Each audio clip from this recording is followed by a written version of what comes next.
Aditya, Sanjana, very good. Ritika, बहुत ही बढ़िया। Great great great. तानिया ने भी किया है, वेरी नाइस वेरी नाइस। तुम सबको अच्छा बच्चा अवार्ड भेजा जा रहा है। ग्रेट सर, बहुत ही बढ़िया। और कितनों का है? ग्रेट। अरे नोनू बेबी भी आया है, यशवर्धन भी आया है, वेरी गुड। युवराज, very nice. Om Prakash, very nice. Om Prakash ने देखो क्या समराइजेशन किया है। ओम प्रकाश, देखो 2 अच्छा बच्चा अवार्ड दिया जाएगा। दिशा, सौम्या, हर्षित, अंकिता, ये कौन है? स्नेहा, शांतनु, श्रुति, शिवानी, वेरी गुड। विशाल, बहुत बढ़िया। यार पूरा पूरा समराइज करो, जैसे ओम प्रकाश ने प्रभात, वेरी गुड वेरी गुड। पूजा, वेरी गुड, बहुत ही बढ़िया। शांतनु, रिनी, खुशबू, बहुत बढ़िया। Great, very good. और तुम सब लोगों को अच्छा बच्चा अवार्ड दिया जा रहा है, और इस अच्छा बच्चा अवार्ड को देने का जिम्मेदारी है जल्दी जल्दी कोई कंपनी की, वो जल्दी लेकर आ रहा है। Okay, alright.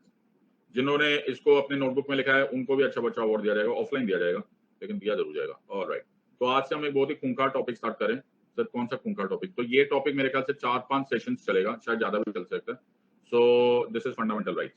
Okay, so make sure that अगर तुम्हें ये चैप्टर आ गया, ये यूनिट्स आ गए, तो तुम्हें बहुत सारी हेडेक्स खत्म हो जाती है। Okay, alright, so pay attention, have fun, enjoy this entire thing. Okay, तो इससे पहले कि हम इस क्लास को स्टार्ट करें,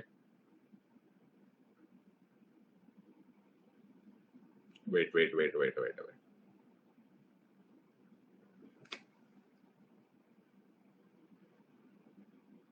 बहुत ही बढ़िया।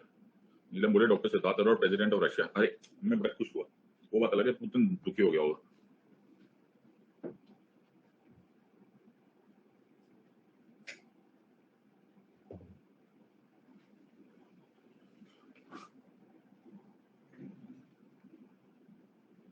Okay, so let us pay attention to this part. इससे पढ़ने से पहले मैं स्वागत करना चाहूंगा। सर किसका स्वागत करो? उन स्टूडेंट्स का जिन्होंने अभी अभी ज्वाइन किया है। तो जो अभी अभी आज फर्स्ट क्लास अटेंड करे, आपका बहुत बहुत स्वागत है। और इसलिए कुछ बहुत ध्यान से पढ़ो। तो मैं थोड़ी देर के लिए चैट बंद कर रहा हूँ ताकि तुम इसको ध्यान से सुन लो, वरना सर आप चैट ऑन रखते हो तो हम बड़े प्रेशर में होते हैं, हम पर बड़ा मानसिक प्रेशर होता है, तनाव में आ जाते हैं हम लोग कि यार कुछ तो कमेंट करना जरूरी है ना। बताओ हम यहाँ बैठे तो सिद्धार्थ सर को कैसे पता चलेगा हम इतने इंटेलिजेंट है कि हम जो मर्जी कमेंट कर सकते हैं? बिल्कुल सही बात है। So please watch previous class videos at least 3 times each, specially if you are joining in the middle of the course. ये बड़ा जरूरी है। तो ये ना क्या होता है, कभी कभी ना आदमी ना एक ही चीज को बार बार सुनता सुनते है ना, वो रटे जाता है, लेकिन उसका एसेंस आदमी मिस कर जाता है। जैसे हम लोग को स्कूल में कराते होंगे, तुम्हें भी बोलता हूँ, स्कूल में ना कोई प्रेयर याद कराते थे, वो भाई वो इतने रोज सुबह प्रेयर, रोज सुबह वो प्रेयर, या फिर कोई स्कूल का सॉन्ग होता था, वो रोज वो सॉन्ग गा गा के ना आदमी ना सिर्फ उसके रिदम में बैठ जाता है। ओके, मैं जब स्कूल पास आउट हो गया ना, तो मेरे को मालूम पड़ा कि ओए होए उस प्रेयर में तो बड़ी जान थी यार, बड़ा मीनिंगफुल प्रेयर थी। लेकिन तब तो हम just go through the motions, so to say. तो ये please watch previous class videos at least 3 times each. इसको है ना मोशंस की तरह मत निकाल दोगे, हाँ यार पता नहीं क्या होगा। पढ़ लो, 3 बार कम से कम वीडियो वॉच करो और उसके नोट्स बनाओ, और अपने हैंड रिटन नोट्स बनाओ। ये बड़ा जरूरी है, स्पेशली इन माय सब्जेक्ट। देखो हर एक सब्जेक्ट का अपना अपना डिमांड होती है। पॉलिटी के लिए जो मेरा तरीका है वो मुझे पता है, और उसी तरीके से रिजल्ट आ रहा है। तुमने अब देख लिया कि कैसे रिजल्ट लाया जा सकता है, हमने रिजल्ट भी देख लिया, तुमने प्रीलिम्स भी देख लिया, अब किस चीज का इंतजार है? एनसीईआरटी बुक्स पढ़ना स्टार्ट कर दो। आज से शुरू करोगे ना तो तुम्हारा 15-20 दिन, 25 दिन, महीने भर में पूरी बुक्स खत्म हो जाएगी, तुम्हें पता भी नहीं चलेगा। कंटिन्यू रीडिंग लक्ष्मीकांत, अगर तुम्हें अच्छा लग रहा है रीड न्यूज़पेपर, ये बड़ा जरूरी है, द हिंदू और इंडियन एक्सप्रेस एवरीडे। अब ये और बड़ा इंपॉर्टेंट है, पता चला आधी जंग तो सर हमारे यहाँ पर इसी बात से लड़ाई कर रही है, द हिंदू पढ़े कि इंडियन एक्सप्रेस पढ़े, हिंदू पढ़े कि इंडियन एक्सप्रेस पढ़े। इसी में हम इतने थक जाते हैं कि हम दोनों ही नहीं पढ़ते। ओहो सॉरी, तो एक तारीख पढ़ लो। Are you understanding? There will be regular doubt sessions, तब आप अपने क्वेरीज पूछ लो, जो बहुत ही जरूरी है। Maintain decorum and discipline in the class. Any disturbing का मतलब तो हुड़दंगी, okay, spamming, foul, personal, political comments will not be tolerated. You may be blocked for this action. ये मे नहीं है, ये शैल है, पर लिखना आता ना शरीफाना, मैं तुम्हें ब्लॉक कर दूंगा। ओके, तो please don't take any chances. Late मत आया करो, will adversely affect. Medium of teaching bilingual है, यानी कि हिंदी और इंग्लिश कंबाइंड है, और हिंदी और इंग्लिश के साथ साथ मैं जितना बोलचाल की भाषा यूज कर सकता हूँ उतना करूंगा। ना मैं क्वींस इंग्लिश यूज करूंगा, ना मैं अमिताभ बच्चन साहब वाली हिंदी यूज करूंगा। Somewhere in the middle. Are you understanding this part? So please don't insist on any particular language. Join Telegram channel and Unacademy app for updated information. तो मुझसे मत पूछो यार, ओके क्या सर, मतलब ये मुझसे बार बार मत पूछो कि यार कौन सा सर कल क्लास कौन सी होगी, 4 बजे होगी कि 4:15 बजे होगी। अनअकैडमी ने इतना सुंदर ऐप बनाया है, ओके, उस ऐप पे जाओ, doctor Siddharth Arora profile search करो, यही जो मेरा चेहरा है ना यही दिखाई देगा। ओके, सो वहां पर देखो previous courses, upcoming courses and ongoing courses तुम्हें मिल जाएगा। अगर वहां पर है तो वो कोर्स आएगा, नहीं है तो नहीं है। वो वही ऐप मेरे पास भी है, वही ऐप तुम्हारे पास भी है। तो आज हम स्टार्ट कर रहे हैं फंडामेंटल राइट्स, और मेरे हिसाब से वो amongst the most important chapter. लेकिन ये यूपीएससी को है ना बहुत मजा आता है, तो कि है ना जिसको वो इंपॉर्टेंट बोलते थे वो अनइम्पोर्टेंट हो गया, जिसको अनइम्पोर्टेंट बोलते थे वो इंपॉर्टेंट हो गया। तो ये सिचुएशन हो गया। जैसे इस टाइम है, इस टाइम एक भी क्वेश्चन फंडामेंटल राइट से नहीं आया, ओके, जबकि हर टाइम 5-5, 4-4, 6-6 क्वेश्चन आते थे। इसके लिए मैंने एक सीक्रेट निकाला, मैंने एक फॉर्मूला बनाया। मैं बहुत बड़ा इंटेलिजेंट इन्वेंटर हूं। मैंने एक फॉर्मूला बनाया यूपीएससी क्रैक करने का, एक जबरदस्त फॉर्मूला। क्या फॉर्मूला है सर? Study everything. सब कुछ पढ़ डालो, ओके, सब कुछ पढ़ डालो, कुछ भी मत छोड़ो, और सब कुछ पूरा डिटेल में पढ़ डालो। फिर इनको सरप्राइज देना है सरप्राइज दो, इनको नॉट सरप्राइज देना है नॉट सरप्राइज दो, सानू की। Okay, so let us understand this. Everyone has understood? Give me a thumbs up. इरादा हमारा है स्टडी एवरीथिंग, सो सिड लाइव एम है, ओके, तो सिड लाइव एवरीथिंग। ओके, सो हमारा एक ही तरीका है, all I want is everything. Are you understanding this? सबको समझ में आया? तो सब कुछ ही पढ़ लेते, पूछ लो, जितना पेपर टफ करना है, जितना टफ करोगे उतना अच्छा। अब हम करेंगे फंडामेंटल राइट्स, तो बहुत ध्यान से करना, ओके, और just pay attention, just enjoy the entire story. और जैसा मैं बोलता जा रहा हूँ लिखते चले जाओ, कुछ भी जगह पे रुकना मत, ओके, बड़े रिलैक्स है। और जिनको ट्रेन कभी कभी क्या होती है, चाहे ट्रेन कितनी भी स्लो चल रही होती है ना, कभी कभी ट्रेन मिस हो जाती है। हाँ सर, स्टेशन से गाड़ी जब छूट जाती है तो, यू अंडरस्टैंड, तो छूट जाती है। तो ऐसे कई बार होगा, और तो कोई टेंशन नहीं है, ये वो गया हुआ वक्त थोड़ा जो लौट के आ ना सके। ये सब रिकॉर्डेड वीडियोस है, घर जाओ, घर में तो घर पे तो होंगे तुम लोग, जब ये क्लास खत्म हो जाएगी उसको दोबारा वॉच करो। और वैसे भी ऐसा कौन इतना इंटेलिजेंट आदमी है जिसको एक ही बार में सब कुछ समझ में आ जाता है? हाँ, एक बार में तो मेरे को बिग बॉस भी नहीं समझ में आया, 20 बार मैं रीवॉच कर चुका हूँ ये समझने के लिए कि बिग बॉस था क्या। ओके, मतलब मैं तो रोज वॉच करता हूँ कि क्या था, मतलब I am trying to understand. So fundamental right समझने की कोशिश करते हैं, और फंडामेंटल राइट्स में हम लोग पहले समझने की कोशिश करते हैं कि राइट्स क्या होते हैं। क्या होते हैं सर? राइट्स क्या होते हैं? राइट्स सर, ये हमको मालूम है, राइट्स साडा हक एथे रख, ओके, हक, अधिकार, ये सब ना सर राइट्स है। ओके, मेरी राइटिंग देखिए तुम। हाँ सर, राइट्स, हक और अधिकार। बेटा मैं जब पहली बार हॉस्टल में रहने गया ना, ओके, तब मेरे को रियलाइज हुआ कि मम्मी कितनी इंपॉर्टेंट होती है। बिल्कुल सही बात है सर। जब मम्मी सुबह सुबह उठाकर बोलती है कि बेटा नाश्ता कर ले, तो हम लोग बोलते हैं मम्मी अभी नाश्ता नहीं करेंगे, अभी मैं बिजी हूँ। ओके, जब हॉस्टल में कोई खाना पूछने को नहीं होता ना, तब आंसू आते हैं, यार कोई एक है बड़ी याद आती है, तब ना आदमी ना बड़े से इमोशनल हो जाता है। वैसे ही कुछ होता है। हम जब से पैदा हुए ना, तब से हमें एक ऐसे देश में पैदा होने का अधिक वो मिला, सौभाग्य प्राप्त हुआ, जहां हमको पैदा होते राइट्स मिले। और हम लोगों ने गाने बनाने लगे, तो रणबीर कपूर चिल्लाने लगा साडा हक ऐसे रख। ओके, ये उसको बोलो यही गाना वो सऊदी अरेबिया में मांगे, ओहो सर वो कुछ और ही, मतलब समझ रहे ना, यू अंडरस्टैंडिंग? सो या फिर किसी डिक्टेटरशिप वाली कंट्री में, अफ्रीकन डिक्टेटरशिप कंट्री में मांगो, तो पता चलेगा साडा हक कहते रखा मतलब क्या होता है। तो हम लोग ने किस्मत वाले बेटा, just try and absorb. Okay, इसको स्टोरी की तरह समझो, और तुम इस क्लास के बाद जीनियस हो चुके होंगे। जस्ट अंडरस्टैंड, एब्जॉर्ब इट, रटने दो। तुमने इस तरह से पॉलिटिक्स कभी नहीं पढ़ी होगी। सो ह्यूमन हिस्ट्री में, ह्यूमन लीगल हिस्ट्री में, ये ज्यादा दूर बहुत पुरानी बात नहीं है। कौन सी पुरानी बात नहीं है? कि राइट्स इंसानों को मिला करते थे। क्या बात कर रहे हो सर? ना ना ना, ये राइट्स बड़ा बड़ा करीबी मामला है। पहले राइट्स नहीं मिलते थे। अच्छा, पहले जो राज्य होता था, राज्य, ओके, यानी कि जो किंग होता था, जो स्टेट होता था, ओके, वो सारी पावर उसके पास होती थी। इसको डॉक्ट्राइन ऑफ डिवाइन पावर्स बोला जाता था। क्या बोलते थे सर इसको? सर इसको डॉक्ट्राइन ऑफ डिवाइन पावर्स या फिर डिवाइन रिस्पॉन्सिबिलिटी बोला जाता था। ये क्या बोलता था? राजा बोलता था सिद्धार्थ तेरे को मालूम है मैं कौन हूं? मैंने कहा हाँ, तू राजा है। बोले तमीज से बात करे, तो तू मत बोला कर। मैंने कहा क्या हो गया भाई? बोला मैं राजा हूं, मैं गॉड का रिप्रेजेंटेटिव हूं वर्ल्ड पे। तो सारी पावर किसके पास होगी? All the powers shall be concentrated with the king. इसीलिए ऐसे ऐसे नाम बड़े फेमस हुए। इन लोगों ने भी नाम बड़े अच्छे अच्छे नाम रखे। शहनशाह, हाँ, अजीमो शान शहनशाह। समझ में आ रहा है कि नहीं? शहनशाह, जहां पना, नाम बड़े अच्छे अच्छे होते थे। मतलब इमेजिन, जहां पना सिद्धार्थ जयसिंह अरोरा। ओए होए होए होए।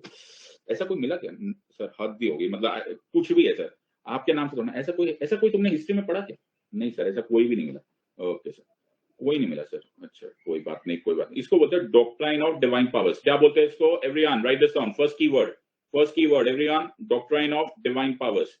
All the powers concentrated. लिखते चले जाओ।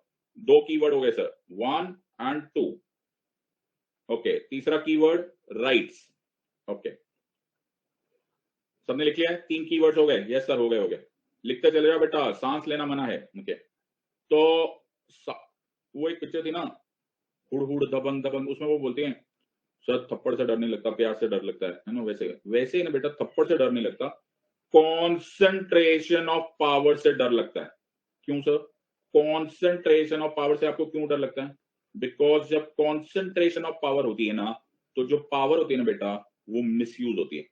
क्या बात करो, यस। जब एक ही इंसान या एक ही अथॉरिटी में कॉन्सेंट्रेशन ऑफ पावर आ जाती है ना, तो उससे वो मिसयूज करता है। इस मिसयूज को टेक्निकल भाषा में बोलते हैं arbitrary and ambiguous use of power. इसी वर्ड को जो अंग्रेजी में तुम मिसयूज बोलते हो, वकील लोग इसको बोलते हैं arbitrary and ambiguous use of power. अच्छा, तो जैसे जब तुम लोग बन जाओगे, सर हम लोग क्या बन जाएंगे, अब तुम अगले साल जब तुम पास हो जाओगे, फिर तुम बनोगे आईएएस ऑफिसर, डिस्ट्रिक्ट मजिस्ट्रेट, ओए होई, एसपी, ओए होई, एसएसपी, ओए होई, डीआईजी, ओहो। तुमने दृश्य, पहले तो थैंक यू तो बोल दो। सर फिर थैंक यू की बात क्या? हमारे तो ज्योतिषी ने पहले दिन बोला था, बच्चा मैं पैदा हुआ था बोल दिया था बेटा ये आईएएस बनेगा। अच्छा, मेरे को तो नर्स ने गोदी में लिया, बोला इसके तो माथे पे एसएसपी लिखा हुआ है। क्या बात कर रहे हो? अच्छा सर, हमें तो आते जाते लोग बोलते हैं कि हम तो एसपी बनेंगे। अच्छा ओके, जैसे ही मैंने तुम्हें बोला होगा तुम आईएएस बनोगे, तुम ऐसे बिल्कुल चेयर पे सीधे होके बैठ गए होंगे ना। हाँ, ऐसा ऐसा थोड़ी देर तो बैठ ही गए होंगे ना। हाँ थोड़ी देर, बिल्कुल सर। अचानक चश्मा वश्मा ठीक कर लिया, बाल वाल बना लिया, सब कुछ ठीक ठाक हो गया, है ना। इमेजिन भी कर लिया तुम्हारी धमाकेदार एंट्री का यूट्यूब वीडियो बनेगा। मेरे को सब समझ आ रहा है। तो क्या हो जाता है ना, जब तुम डिस्ट्रिक्ट मजिस्ट्रेट बन जाओगे ना, तो सर हम बहुत हम्बल रहेंगे। मतलब हम घर में बैठेंगे, सब अपने अपने घर में, हम पावर को कोई यूज नहीं करेंगे। नादान परिंदे, हमें मालूम है जन्नत की हकीकत, लेकिन दिल को खुश रखने के लिए गालिब ख्याल अच्छा है। तो हम तो ऐसे ऐसे डीएम्स को जानते हैं, ओके, जो कि बहुत हम्बल है। लेकिन मुझे ऐसा पूरा उतना ही यकीन है कि जब तुम्हारे पास पावर से होगी, तो फिर तुम बोलोगे रेस्टोरेंट वाले को फोन करो कप्तान साहब, बोलो डीएम साहब आ रहे, रेस्टोरेंट में कोई और दिखना नहीं चाहिए, मुझे भीड़ में खाना पसंद नहीं। क्या बात करो सर? यस सर, मतलब ऐसा होता है। सर स्टाइल है यार, ओके ऐसा होना होगा, बिल्कुल सर, ऐसा ही होगा। ये तो फिर है जब तुम डेमोक्रेटिक कंट्री में हो। अगर तुम अजीम शहंशाह होते, तो तुम करते arbitrary ambiguous use of power. इसमें डिस्क्रिशनरी यूज होता है, तुम जैसा मर्जी पावर को मिसयूज करते हो। ना सिर्फ तुम करोगे, तुम्हारे जो चमचे होंगे, साइकोफैंट्स होंगे, एजेंट्स होंगे, वो भी करेंगे। तो इस पूरी कहानी में बेचारा जो बर्बाद हो रहा है ना, वो ये हो रहा है। कौन है सर ये कौन है? ये मैंगो पीपल। कौन सर? Mango people. सर इसका मुंह ऐसा टेढ़ा क्यों हो गया? आम ऐसा ही होता है। तो ये मैंगो पीपल है, ये आम आदमी है, बेचारा सिटीजन, यही पिसता जा रहा था। क्यों? Arbitrary and ambiguous use of power के लिए। तो सिटीजन ने बोला ऐसा मत करो ना स्टेट, सारी पावर तुम्हारी कैसे हो सकती है, थोड़ी पावर हमें भी दो। इन अदर वर्ड्स, ये है टोटल पावर। ये क्या होता है? टोटल पावर, ध्यान से देखो।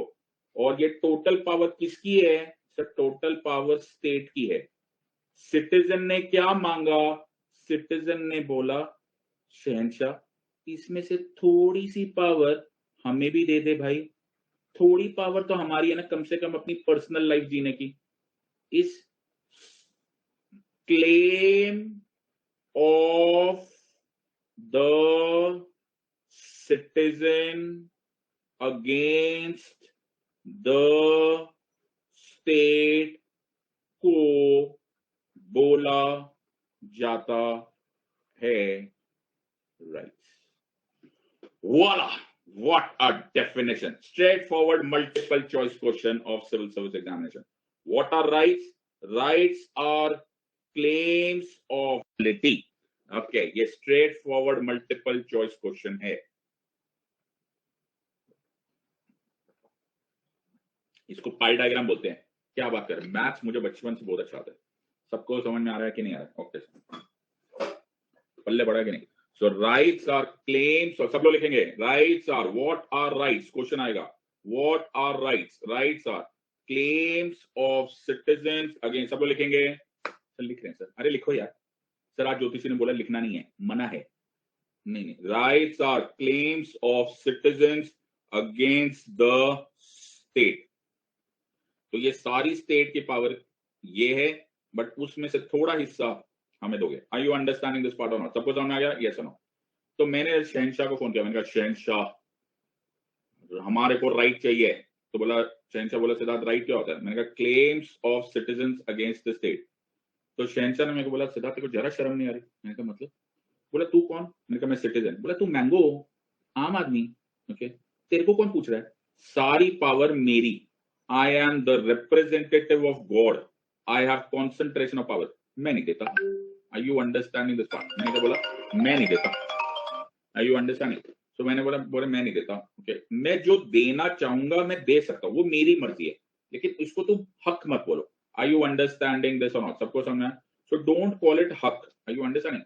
मेक श्योर कि तुम इसको एट मैक्सिमम मेरा एहसान मानो। मैंने कहा नहीं भाई, एहसान मानोगे तो मिसयूज होगा। Okay, arbitrary and ambiguous use of power होगा, हमको एहसान नहीं चाहिए। लेकिन राजा ने नहीं दिया, और धीरे धीरे धीरे इंतहा हो गई अत्याचार की। Are you understand this one? So अत्याचार होने लग गए, बड़े भयंकर अत्याचार होने लगे, और फिर जब पाप का घड़ा फूटता है तो फाइनली होता है rebellion. Are you understanding this one? और यही रिबेलियन हुआ जिसका मैं आज जहां से क्लास स्टार्ट कर रहा हूँ। सर क्लास स्टार्ट हुए 20 मिनट हो गए। बेटा बैकग्राउंड भी तो होता है ना? अच्छा, ऐसे समझा दूंगा तुम्हें? अच्छा, हीरो आने से पहले नहीं गाने आते हैं? Very good. तो रिबेलियन स्टार्ट हुआ इंग्लैंड में, और इस रिबेलियन में एक साइड पे थे सिटीजन्स और दूसरी साइड पे थे एक राजा। उस राजा का नाम था किंग जॉन। ओके, ना राजा जीतने लायक सिचुएशन में था, ना सिटीजन जीतने लायक सिचुएशन में था। तो दोनों ने मुझे फोन किया, बोले सिद्धार्थ क्या करें? मैंने कहा बेटा हमारे क्रिकेट मैच में इसको ड्रॉ बोलते हैं, तुम ड्रॉ कर लो। ओके, और वो ड्रॉ होगा तो तुम्हारे बीच में एक पीस ट्रीटी साइन, जो किंग जॉन और सिटीजन्स का ये दो, वो पीस ट्रीटी, जिस ट्रीटी में एक साइड पे था किंग जॉन और एक साइड पे थे सिटीजन्स, जो किंग जॉन और सिटीजन्स का ये दोनों सिचुएशन थी, इस पीस ट्रीटी को बोला जाता है मैग्ना कार्टा। क्या बोला जाता है? Magna Carta. क्या बोला जाता है? Magna Carta. Are you understanding this और नॉट? सो मैग्ना कार्टा उस पीस ट्रीटी और उस डॉक्यूमेंट को बोला जाता है जो कि किंग जॉन ने मजबूरी में साइन किया था, और ये 15 जून 1215 का ये मैग्ना कार्टा है, जिसमें तुम देख रहे हो मैंने फोटो ली थी। मेरे पास 48 मेगापिक्सल्स का कैमरा है, मैंने उससे फोटो ली थी। ये देखो किंग जॉन बैठा हुआ है, वेरी गुड। ये सिटीजन्स बैठे हुए हैं, और ये पीछे देख रहे हैं खेत है, खेत, हाँ। सो ये फील्ड्स पे बैठे थे, रनी मीट करके एक जगह है, अच्छा, in Windsor in England. Okay sir, pin code भी बता दो, पिन कोड नहीं याद है मेरे को। अच्छा, वहां पर ये अग्रीमेंट साइन हुआ, और सिटीजन, तुमने तमीज देखी? सिटीजन तो भी खड़े बेचारे। ओके, राजा फिर भी बैठा हुआ है। आई यू अंडरस्टैंड? लेकिन हाथ में डंडा भी तो है sir. I you understanding? So threat था, तो किंग जॉन के पास और कोई चॉइस नहीं थी, and finally this was sign, और सम राइट्स वर गिवन। बल्ले ओए सर, चप्पा चप्पा चरका चले, ओए आनी बानी यारियां तेरी सर, पहली बार राइट्स मिल गए सर, दिल खुश हो गया सर, ओए होए आज तो भंगड़ा पाले। तो for the first time ever ever citizens को स्टेट के खिलाफ क्लेम्स मिले, यानी कि राइट्स मिले। वो दिन था 15 जून ऑफ 1215 एडी, जिसको मैग्ना कार्टा बोलते हैं। इसीलिए इसको big bang of the legal world बोला जाता है। क्या बोला जाता है sir? Big bang of the legal world. जैसे तुम्हारे फिजिकल वर्ल्ड में ज्योग्राफी वोग्राफी में पढ़ते होंगे, पता नहीं कहां पढ़ते हो तुम, साइंस टेक में पढ़ते थे, ज्योग्राफी में क्यों पढ़ेंगे? अच्छा, बिग बैंग पढ़ते थे ना, कि ऐसा एक एक बॉम्ब फटा, फिर उससे हम पैदा हुए, तुम पैदा हुए। तो वैसे big bang of the legal world start हुआ, वो हुआ 1215 से। पहली बार ये वर्ड आया, rights. Are you understanding this और नॉट? सबको समझ में आया या नहीं? तो मेरी कहानी सही थी सर, ये कोई बहुत पुरानी दास्तान नहीं है। ओके, 1215 यानी कि 2215 में पहली बार हम इसका 1000 साल का एनिवर्सरी मनाएंगे। तब मैं जब पढ़ा रहा हूँ तो मैं बोलूंगा देखो सिर्फ 1000 साल ही हुए। Are you understanding? So sir तब भी आप पढ़ा रहे होंगे? हाँ, तो मैं जब मैग्ना कार्टा था मैं तब से पढ़ा रहा हूँ, तो अगले 1000 साल भी तो पढ़ाऊंगा ही। मैं तो मैग्ना कार्टा में भी पढ़ा रहा था। हद ही हो गई सर। ओके, देखा ना, फोन आ रहे थे मेरे को सबके। बट ये जो राइट्स थे, ये कंडीशनल राइट्स थे। क्या थे बेटा? ये थे कंडीशनल राइट्स। कंडीशनल राइट्स क्या थे सर? कंडीशनल राइट्स का मतलब होता है कुछ मेल्स को अलाउड थे, कुछ फीमेल्स को नहीं अलाउड थे, कुछ रिच को अलाउड थे, कुछ पुअर को नहीं अलाउड थे, and so on and so. But क्या शुरू हो गया सर? राइट शुरू हो गया। Everyone is clear with this और नॉट? सबको समझ में आया? एवरीवन हैज अंडरस्टूड दिस और not? Everyone has understood? So 30 second recap. Okay, पहले राइट्स नहीं हुआ करते थे। हाँ सर। पहले डॉक्ट्राइन ऑफ डिवाइन पावर्स हुआ करते थे। Yes sir. सारी कॉन्सेंट्रेशन ऑफ पावर किंग की हुआ करती थी। Yes sir. किंग, उसी की वजह से मिसयूज होने के चांसेस ऑफ पावर बहुत ज्यादा थे। इसी को arbitrary and ambiguous use of power बोलते हैं। ओके, सिटीजन्स बेचारे परेशान हो गए। सिटीजन्स बोले साडा हक इत्थे रख। राइट्स कितने हैं? राइट्स क्या होते हैं sir? Rights are claims of citizens against the state. Yes sir, ये याद हो गया? Yes sir. फिर भी सर राजा ने दिया नहीं, फिर हमको लड़ाई करनी पड़ी, रिबेलियन करना पड़ा। एक साइड पे किंग जॉन था, एक साइड पे मैंगो पीपल थे, यानी कि सिटीजन्स थे। Yes sir. फिर फाइनली इनके बीच में सेटलमेंट हुआ, मैग्ना कार्टा साइन किया गया। और ये मैग्ना कार्टा साइन होने के बाद, ओके, एक पीस ट्रीटी साइन होने के बाद, ओके, ये पीस ट्रीटी साइन हुई और इस पीस ट्रीटी के बाद पहली बार राइट्स दिए गए। I hope everyone has understood. इसलिए 1215 मैग्ना कार्टा को big bang of the legal world बोला जाता है, and that's how you want to start. लेकिन सर, लेकिन क्या है? पहली बार राइट्स तो आए, लेकिन ये राइट्स कंडीशनल राइट्स थे। क्या राइट्स थे सर? कंडीशनल राइट्स थे। सबको समझ में आ रहा है या नहीं आ रही है? सबको समझ में आया या नहीं समझ? हो गया? तो ये हो गया सर हमारा 30 सेकंड के समरी। 30 सेकंड समरी सबको समझ में आ गया?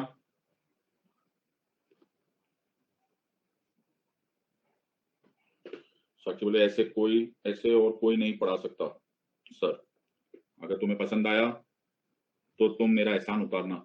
जब मैं रशिया के इलेक्शन लड़ने जाऊंगा तो वोटिंग करना। हाथ धोइए यार।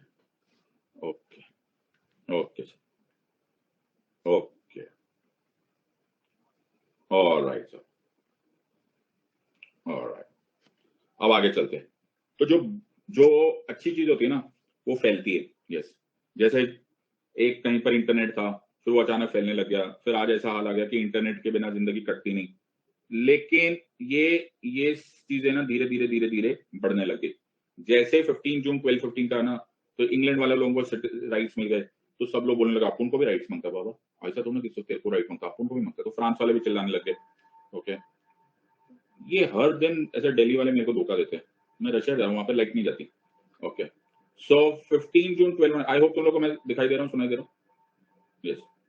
सो 15 जून 1215 को 15 जून 1215 को जब मैग्ना कार्टा हुआ, ओके, ऐसे नहीं लग रहा हॉरर मूवी में ऐसे पीछे से कोई बोल रहा है ना? ओके, हाँ सर, हाँ ऐसे आवाज आ रही है। ओके, देखो तुम्हारे पिछले जन्म में तुमने जो पाप किए थे ना, उसका बदला चुका करने का टाइम आ गया है। ऐसे आता है ना हॉरर मूवी। मेरे को कभी हॉरर मूवी में ना डर नहीं लगा, हंसी ज्यादा आती है मेरे को। Okay, so I the best. So ये चीजें धीरे धीरे फैलने लग गई। सो राइट्स भी बढ़ने लग गए, राइट्स भी बढ़ने लग गए। तुम्हें याद है मैंने बोला था पहले, बहुत पहले ना मैग्ना कार्टा अगर तुम पढ़ोगे ना, तो बड़े बेसिक राइट्स है। ओके, मतलब ऐसे बड़े सिंपल राइट्स हैं कि राजा तुमको बिना पूछे मार नहीं सकता, तुम्हारी प्रॉपर्टी नहीं ले सकता, ऐसे बिल्कुल बच्चों वाले लोकल राइट्स है। लेकिन फिर धीरे धीरे राइट्स बढ़ने लग गए, both in scope as well as in geography. Okay, as well as in geography. You understand? इतनी गर्मी हो गई, इन्वर्टर को भी चालू होने में टाइम लगने लग गया। इन्वर्टर भी बोलता है रहने देता है सर, कौन चालू करेगा? ओके, पहले एक जमाना था इन्वर्टर उसी टाइम ऑन हो जाता, अभी इन्वर्टर भी बोलता है भाई बहुत गर्मी है, अभी नहीं काम करूंगा। Okay, so either ways, so rights जब हो गए, ओके, तो धीरे धीरे उनका स्कोप बढ़ने लगा और ज्योग्राफी होने लगा। और फिर आया बड़ा दिन। कौन सा बड़ा दिन आया sir? Born in the USA, I was born in the USA। Sir गाने मत गाया करो। 4 जुलाई 1776 को एक बहुत बड़ी कंट्री का निर्माण हुआ सर। उस कंट्री का नाम था the United states of America. ये उसका झंडा नहीं है सर, ये उसका झंडा नहीं है। तो क्यों दिखा रहे हो? क्योंकि मुझे उस टाइम का झंडा नहीं मिला, क्योंकि इतने सारे स्टेट्स नहीं थे। ओके, तब कम स्टेट्स थे, लेकिन ऐसे कुछ कॉम्बिनेशन यही था। 4 जुलाई 1776 को यूएसए ने एक बहुत बड़ी कंट्री, मैसिव कंट्री बनी। कुछ यूएसए की तारीफ में एक शब्द बोलना चाहेंगे सर, बोलिए बोलिए। USA was the first country, सब लोग लिखेंगे, USA was the first country to have a written constitution. सब लोग लिखेंगे, क्या मैंने बोला? USA was the first country to have a written constitution. सबको समझ में आ गया या नहीं समझ में आ रहा? Everyone is understanding? अरे थम्स अप तो दे दो बाबा, सबको समझ में आ गया sir? USA was the first country to have a preamble to the constitution of USA. अरे सबको समझ में आया या नहीं आया? सबको समझ में आया? तो क्या होता है ना, आमतौर पे जैसे मेरा भाई है ना, तो मेरा भाई ने मेरे को बचपन से ना कम से कम ज्यादा नहीं तो 1 करोड़ रुपए देने के प्रॉमिस किए। 2-2 रुपए की शर्त लगा के हर बात पे मेरा भाई मेरे से शर्त लगाता था, और हर बार पे वो हारता था। अगर मैं टोटल हिसाब लगाऊं और ब्याज समेत करूं तो 1 करोड़ रुपया मेरा बनता है उस पर। बचपन से मेरे बोलता था, मेरे को बोलता था सिद्धार्थ पता कि पापा आज 9 बजे आएंगे कि 9:30 बजे आएंगे। मैं बोलता था पापा 9 बजे आएंगे, तो 9:30 बजे आ जाते थे। फिर मैं बोलता 2 रुपए दे भाई, नहीं दिया उसने। तो मैंने एक दिन अपने भाई को फोन किया, मैंने कहा भाई 1 करोड़ रुपए का चेक दियो, तेरा मेरा हिसाब है। उसने मुझे 2 थप्पड़ मार दिए यार एक्स्ट्रा। मेरे को बोला चल फटे मुंह, कैसे हो गया? मैंने कहा भाई तेरे मेरे प्रॉमिस था। तो बता वो प्रॉमिस क्या है, वादा तो टूट जाता है। वैसे ही ना माय फ्रेंड, स्टेट ने ओके कई बार सिटीजन्स को प्रॉमिस किया, लेकिन वो कभी भी निभाते नहीं थे। और निभाते इसलिए नहीं थे क्योंकि वो रिटन नहीं था। एक रिटन कॉन्स्टिट्यूशन एक प्रॉमिस हो जाता है जिसको सिटीजन उठाकर क्लेम कमिट करवा सकते हैं। अमेरिका ऐसा पहला कंट्री था जो रिटन कॉन्स्टिट्यूशन कराने को तैयार हो गया था। I you understanding the importance of written constitution? समझ लो कि नहीं समझ ला? तो अगर सर आपने तो भाई से भी लिखवा लिया होता ना बेटा, केस कर देता मैं उस पर। अब मैं कुछ नहीं कर सकता। I you understanding this part? सबको समझना कि नहीं? सो सबको पल्ले पड़ा कि what is the importance of written constitution? सबको समझ में आ रहा है? Everyone has understood this part? So this was the first country ever, ये तुम्हें सारे MCQs आएंगे, okay, first country ever to have a written constitution and also the preamble to the constitution of India। ये भी तुम्हें याद होगा, मैंने तुम्हें बोला था India adopted, and not only India adopted, every other country also adopted the preamble का concept from USA। सबको याद आ रहा है, समझ में आ रहा है कि नहीं आता है? पल्ले पड़ रही है नहीं पल्ले पड़ रहा? ओके, तो मैंने कितने सारे MCQs तुम्हें करा दिए? देखा कितने सारे MCQs हो गए तुम्हारे? हाँ सर, ये सारे एमसीक्यूज है। Doctrine of divine powers, rights, हम अधिकार, क्लेम, सिटीजन, फला फलू, मैग्ना कार्टा, ये सारे के सारे एमसीक्यूज है। तो सारे एमसीक्यू सॉल्व करते चले जाओ। आज सर आज ही एग्जाम दे देते हैं सर। अच्छा, तो ये ना बेटा बहुत बड़ी बात थी। ओके, नाउ थोड़ी देर के लिए एब्जॉर्ब करो क्या होता है। मैं आज हम लोग आईफोन खरीदने जाते हैं तो बोलते बहुत मुश्किल था यार आईफोन खरीदना, 1.25 लाख रुपए लग गए। 1.25 लाख रुपए का फोन बहुत मुश्किल। बेटा 1.25 लाख रुपए तो मुश्किल है, लेकिन इमेजिन करो वो दिन कितना मुश्किल होगा जब एक ग्राहम बेल ने फोन बनाया होगा और हेलो बोला होगा। जब आज जब हम लोग एक लॉ बनाते हैं तो बोलते पार्लियामेंट को कितनी तकलीफ होती है यार लॉ बनाने में, लेकिन सोचो पहली बार एक कंट्री रिटन कॉन्स्टिट्यूशन बनाई है उस टाइम जिसको मालूम ही नहीं कि भैया रिटन कॉन्स्टिट्यूशन नाम की वस्तु क्या होती है। I hope you are understanding. So बड़ा मुश्किल काम होता है, तो तारीफ तो हम करेंगे। और उस तारीफ में मैं जो सबसे ज्यादा तारीफ करूंगा वो इन जेंटलमैन की करूंगा, थॉमस जेफरसन की। ओके, बिकॉज जैसे हमारे फाउंडिंग फादर्स हैं ऑफ द कॉन्स्टिट्यूशन, वैसे थॉमस जेफरसन जो बाद में अमेरिका के प्रेसिडेंट भी बने, थॉमस जेफरसन अमेरिका के कॉन्स्टिट्यूशन के फाउंडिंग फादर्स में से एक थे। सो मैंने थॉमस को फोन किया, सर आप फर्स्ट नेम से बोलो। दोस्त है बेटा मेरा। अच्छा, क्या बात कर रहे हो? हाँ दोस्त है बेटा, मैं इसको रोज मिलता हूँ। क्या बात कर रहे हो? ये वही है, ये देखो। अच्छा ओ, अरे तेरी सूरत से बड़े किसी की सूरत नहीं लगती। अरे जो डॉलर पे फोटोग्राफ है वो थॉमस जेफरसन की है। ओके, समझ में आ रहा है कि नहीं? तो ये जो थॉमस जेफरसन है ओके इसलिए मेरा दोस्त है। ओके, डॉलर पे फोटो होने की वजह से इससे मेरी बड़ी पुरानी दोस्ती है। तो मैंने कहा बेटा तुम मेरे को रोज मिलने आया कर। तो इसको थॉमस जेफरसन को, हाँ तो रोज आता है मेरे को ओके डॉलर के फॉर्म में। अच्छा ऐसी बात है। तो मैंने थॉमस जेफरसन को बोला, मैंने कहा Thomas Jefferson congratulations and celebrations, तुमने रिटन कॉन्स्टिट्यूशन बनाया। तो थॉमस जेफरसन लेकिन बड़ा बंदा बड़ा अच्छा था। बोला नहीं सिद्धार्थ, ध्यान से सुनो बेटा, मेरी एक एक लाइन मिस मत करना, एक भी वर्ड। बोला सिद्धार्थ मैं खुश नहीं हूँ। मैंने कहा क्यों भाई, तो खुश क्यों नहीं? भाई तूने रिटन कॉन्स्टिट्यूशन बनाया, रिटन कॉन्स्टिट्यूशन किसको लिखना आता था? तुमने लिखा है। बोला सिद्धार्थ एक प्रॉब्लम है। क्या? This constitution tells the government what it can do,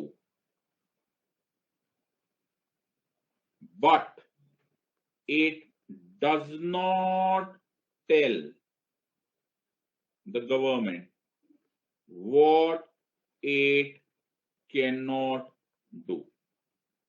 hi hi sir क्या लाइन है। ओए ओए बेटा, कवि इन पंक्तियों में क्या कहना चाह रहा है? तो बोला कि कॉन्स्टिट्यूशन ये तो बता रहा है कि गवर्नमेंट तुम क्या कर सकते हो, यानी कि तुम्हारी पावर तो बता रहा है, लेकिन तुम्हारी पावर की लिमिटेशन नहीं बता रहा है। बात समझ में आ रहा है या नहीं आ रहा है? सर पुराना डायग्राम दिखाओ, पुराना डायग्राम। ये कॉन्स्टिट्यूशन स्टेट की पावर तो दिखा रहा है, लेकिन ये नहीं दिखा रहा है कि वो क्या नहीं कर सकता। इन अदर वर्ड्स वो क्या नहीं बता रहा है, इन अदर वर्ड्स वो क्या नहीं बता रहा है, in other words very good Sonalika, वो क्या नहीं। वेरी गुड युवराज, यार तुम तो इंटेलिजेंट हो गए, वेरी नाइस, तुम तो इंटेलिजेंट हो गए सर, हम इंटेलिजेंट हो गए। हम IAS ऑफिसर बन गए, ऐसा पढ़ते हैं सब्जेक्ट को मेरे बच्चे। Are you understanding? So rights की दूसरी डेफिनेशन क्या है सर? राइट्स, अरे रुको बाबा, राइट्स की दूसरी डेफिनेशन, राइट्स की पहली डेफिनेशन है rights are claims of citizen against the state. Rights की दूसरी definition, rights are limitations, rights are limitations on the power of the government. Yes or no? सबको समझ में आ रहा है या नहीं आ रहा? Everyone has understood this part. So इससे तीसरा क्वेश्चन, सर कितने क्वेश्चन एक ही पॉइंट से बता दोगे सर? कॉन्स्टिट्यूशनल गवर्नमेंट, हाय हाय सर, इमोशनल हो गए sir. A constitutional government is a dash government.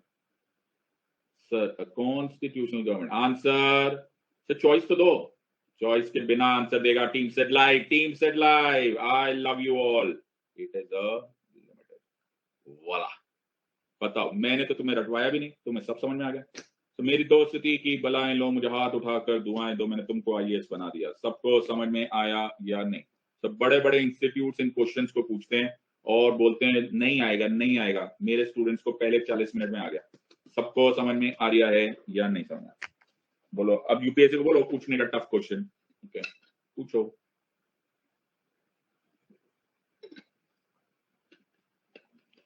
सबको समझ में आया या नहीं समझ? आगे चलते हैं, चले आगे। हाँ सर, आगे चलते। तो आप बोले सर आप बाकी सब्जेक्ट भी पढ़ा दो, मैथ्स ऑप्शनल पढ़ाने को मैं तैयार हूँ। नहीं सर, मत छोड़ दो सर, आप पॉलिटी पढ़ाओ सर। अच्छा, आप पॉलिटी पढ़ाओ सर, खुश रहो। नहीं, आप पॉलिटी पढ़ाओ सर, हम मैनेज कर लेंगे सर। ओके ओके, मैंने तो ऑफर दिया था। नहीं सर, आप रहने दो सर, आप पॉलिटी पढ़ाओ, मैथ्स ऑप्शन हम देख लेंगे सर। ओके ठीक है। सो थॉमस जेफरसन ने बोला सिद्धार्थ अब तो समझा मैं दुखी क्यों? मैंने कहा दुखी नहीं रहने का। तो थॉमस जेफरसन ने फिर अपने एक परम मित्र जेम्स मैडिसन को फोन किया। अच्छा, और बोला मैडिसन भाई, प्रावा वीरे, एक काम कर, तू है ना बिल ऑफ राइट्स बना। क्या बना सर? Bill of rights. तो बोला क्या हो bill of rights? Bill of rights मतलब एक डॉक्यूमेंट जिसमें ना सिर्फ, जिसमें पहली बात लिमिटेशंस लिखी जाए, यानी कि सिटीजन्स को, सर क्या हुआ? चुप हो गए, वर्ड आ रहा है ना, नया वर्ड आ रहा है। अच्छा, गारंटेड राइट्स मिले। ओए ओए, समझ लो कि नहीं, दूर से आया ये वर्ड। कौन से वर्ड राइट्स मिले सर? गारंटेड राइट्स मिले।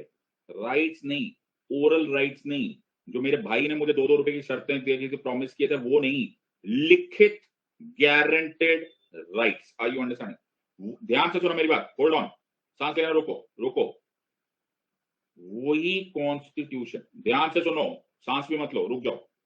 वही कॉन्स्टिट्यूशन, वही कॉन्स्टिट्यूशन जो स्टेट को पावर दे रहा है, जो स्टेट को पावर दे रहा है। क्या पावर दे दी सर स्टेट को? ये जो स्टेट को पावर दे रहा है, रुक जाओ, सांस भी मत लो, कि वो एक इंडिविजुअल यानी कि सिटीजन की जिंदगी को अफेक्ट कर सकता है। वही कॉन्स्टिट्यूशन जो स्टेट को पावर दे रहा है अगेंस्ट द सिटीजन, वही कॉन्स्टिट्यूशन, वही कॉन्स्टिट्यूशन, वही कॉन्स्टिट्यूशन सिटीजन्स को पावर दे रहा है यहां पर स्टेट की पावर को लिमिट करने की। बात समझ में आ रही है या नहीं एवरीवन? तो अगर कल कॉन्स्टिट्यूशन ने इस लिमिटेशन को दिया है तो उसी कॉन्स्टिट्यूशन ने ये पावर दी है। Are you understanding? तो जितना जरूरी ये है उतना ही जरूरी ये है, जितना गारंटेड ये है उतना ही गारंटेड ये है। आर यू अंडरस्टैंडिंग दिस और नॉट? सो इश्क में फर्क नहीं है जीने और मरने का, हम उसी को देख कर जीते हैं जिसका फिर पर दम निकले। ओए होए, समझ में आ रहा है या नहीं आ रहा है? आर यू अंडरस्टैंडिंग दिस और नॉट? समझ लो कि नहीं, दोनों साइड पर कॉन्स्टिट्यूशन है। आर यू अंडरस्टैंडिंग दिस और नॉट? सबको समझना? ये हुआ सर धमाका। क्यों? ऐसा पहली बार हुआ। क्या हुआ सर? ऐसा पहली बार हुआ कि उसी कॉन्स्टिट्यूशन ने जिसने पावर दी, उसी कॉन्स्टिट्यूशन ने हमको गारंटेड राइट्स दिए। आर यू अंडरस्टैंडिंग दिस और नॉट? और इन कॉन्स्टिट्यूशनल गारंटेड राइट्स को डाला गया in the Bill of Rights. सबको समझ में आ रहा है या नहीं? So in the summer of 1787, delegates from the 13 states convened in Philadelphia and drafted a remarkable blueprint for self-government, the Constitution of the United States. The first draft set up a system of checks and balances that included a strong executive. The Constitution was remarkable, but deeply flawed. For one thing, it did not include a specific declaration or bill of individual rights. It specified what the government could do, but did not say what it could not do. वाला, ये जो मैं तुमको screenshot दिखा रहा हूं, ये lecture on constitutional law taught at Cambridge university है। तो कैम्ब्रिज यूनिवर्सिटी में जब एलएलएम कराते हैं तो ये स्क्रीनशॉट वहां का स्टडी मटेरियल है, और मैं तुमको यहाँ पे पढ़ा रहा हूँ, और अब मुझे ऐसा लग रहा है तुम कैम्ब्रिज ही चले जाओ सर। अब और सिंपल मत करो सर सब्जेक्ट को, इतना भी मत सिंपल कर दो। The American bill of rights inspired by Jefferson and drafted by James Madison, बेटा तुम तो कैम्ब्रिज के एग्जाम में टॉप कर जाओगे, was adopted, and in 1791 America ने अपने सिटीजन्स को दिया guaranteed rights। यानी कि सर, यानी कि क्या है इसमें? ओरिजिनल कॉन्स्टिट्यूशन में ऑफ, ध्यान से सुनो, ओरिजिनल कॉन्स्टिट्यूशन ऑफ यूएसए में फंडामेंटल राइट्स नहीं थे, ये बाद में आए इन द फॉर्म ऑफ पहली 10 अमेंडमेंट्स। अमेंडमेंट्स मतलब चेंजेस। वो जो फर्स्ट 10 अमेंडमेंट्स है यूएसए के कॉन्स्टिट्यूशन में, उनको बोला जाता है फंडामेंटल राइट्स। बात समझ में आई या नहीं आई? आर यू अंडरस्टैंडिंग दिस और नॉट? सबको समझ में आ रहा है या नहीं? सो वहां पर ये इस तरह से वहां के फंडामेंटल राइट्स बने, freedom of religion, freedom of speech, press, full petition, assembly, due process of law, privacy, equality before the law, etcetera etcetera. ये सब कुछ उनके ओरिजिनल कॉन्स्टिट्यूशन में नहीं था, ये बाद में आया। लेकिन सर क्या बात है, पूरी दुनिया इस ईमानदारी पर फिदा हो गई। यार ऐसी भी कोई कंट्री है जो अपने सिटीजन्स को गारंटेड राइट्स देती है, ओके, गारंटेड राइट्स, ओके। और यही गारंटेड राइट्स को नाम दिया गया फंडामेंटल राइट्स। और मैंने जैसे तुम्हें बोला, पहले राइट्स बड़े खुश थे क्योंकि वो फैल रहे थे, क्योंकि वो अच्छी चीज थी। फिर गारंटेड राइट्स बहुत अच्छी चीज है, आई लव यू, फिर होता है ना I love you twice over, okay. तो गारंटेड राइट्स हमको और भी अच्छे लगे, तो ये और फैल ले। और फिर आई हमारी बारी मतलब, तो फिर हम हुए आजाद, और जब हम आजाद हुए तो ग्रेट मैन आए, and that great man was doctor Ambedkar. और doctor Ambedkar was the chairman of the drafting committee on the recommendations of Advisory Committee on Fundamental Rights, Minorities and Tribal Areas and Excluded Areas under the chairmanship of Vallabhbhai Patel sir।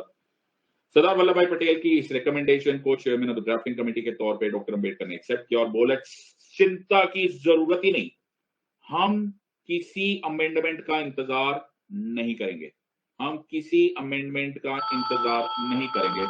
और just one second,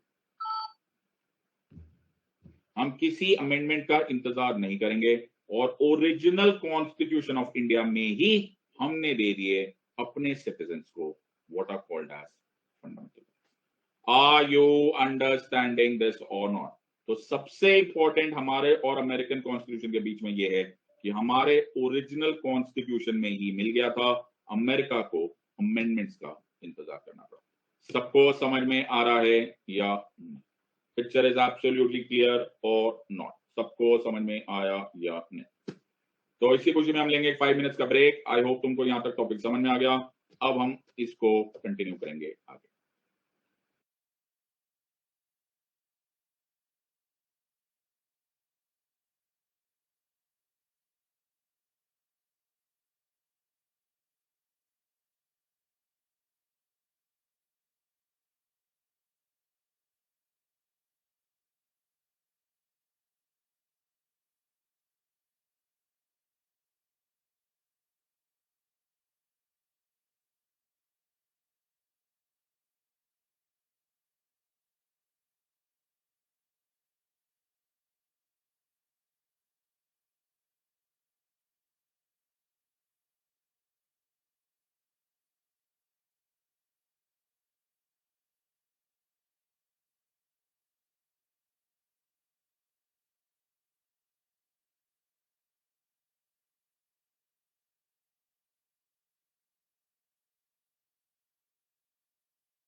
friends all okay, बहुत ही बढ़िया। ये होते हैं अच्छे बच्चे, देखो कितने अच्छे से समराइज करें। ईशी, शालू, कनिका, रेणुका, पूरा पूरा वो करो। देवाल, प्रियंका, सोनालिका, वेरी गुड। शिवांगी, श्रुति, राहुल, स्नेहा, मृदुल, ओम प्रकाश। ये ओम प्रकाश बड़ा सॉलिड समराइज करता है। जागृति, शिवानी, रामकिशोर, शिवम, सज्जाद, श्रुति, शालू, बहुत बढ़िया। तुम सबको अच्छा बच्चा अवार्ड दिया जाता है और कोरियर कंपनी से निकल रहा है। अच्छा, जल्दी जल्दी कोरियर कंपनी से तुम्हारे पास फटाक से मिलेगा। ओके, जैसे मिल जाएगा मुझे फोन कर देना। स्नेहा, चेतना, दीपक, ये तुम लोग को विश्वास भी नहीं होगा कि ये प्रोसेस तुम्हें कितना काम आएगा। ओके, ये तुम्हें कितना काम आएगा, बिकॉज जब तुम समराइज करते हो, और वो भी इमीडिएट समराइजेशन करते हो, तुम्हारा ब्रेन मजबूरी में थोड़ी देर के लिए कुछ और नहीं सोचता। It has no other choice but to ensure कि जितने भी पार्ट्स हैं वो सारे के सारे तुम्हारे पास रह जाए।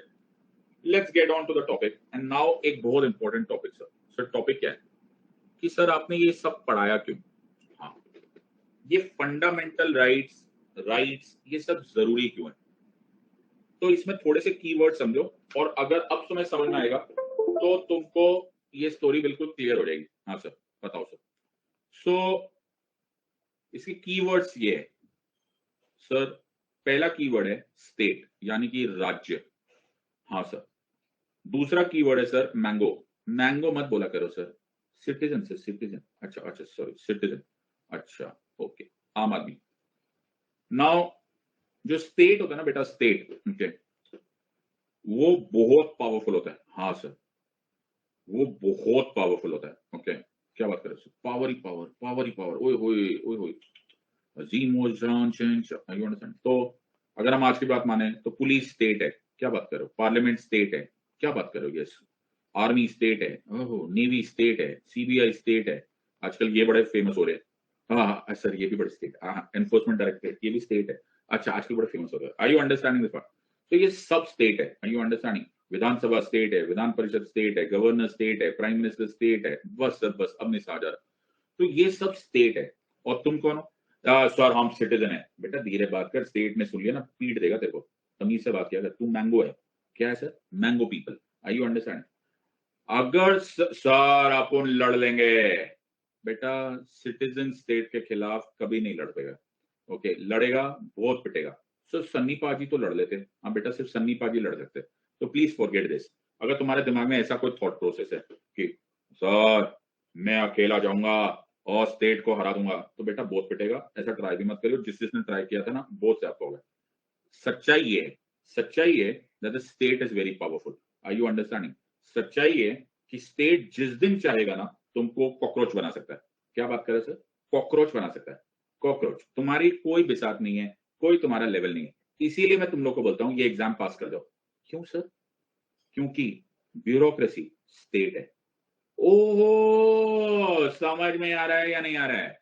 तो ये एग्जाम एग्जाम नहीं है, ये एग्जाम तुमको स्टेट बना देगा। सबको तो ना, तुम मैंगो से एप्पल बन जाओगे। पल्ले पड़ रहा है, नहीं पल्ले पड़ रहा। Are you understanding?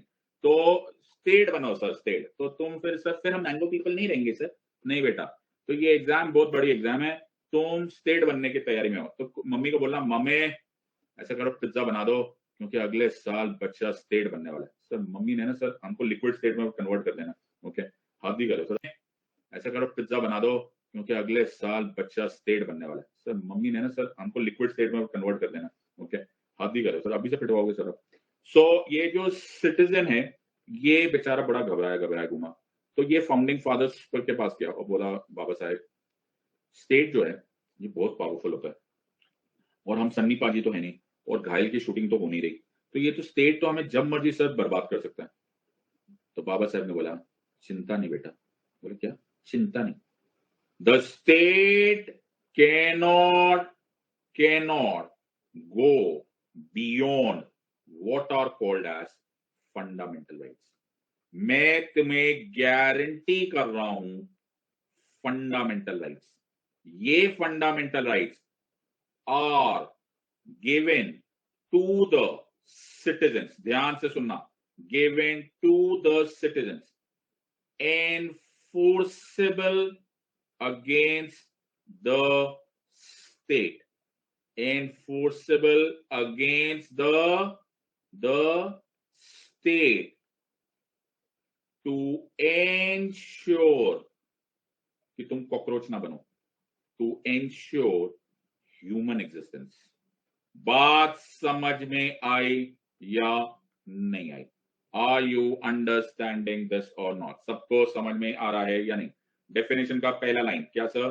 Fundamental rights are rights guaranteed given to the citizens of the country which are enforceable against the state which will ensure human existence। सबको समझ में आ रही है या नहीं आ रही?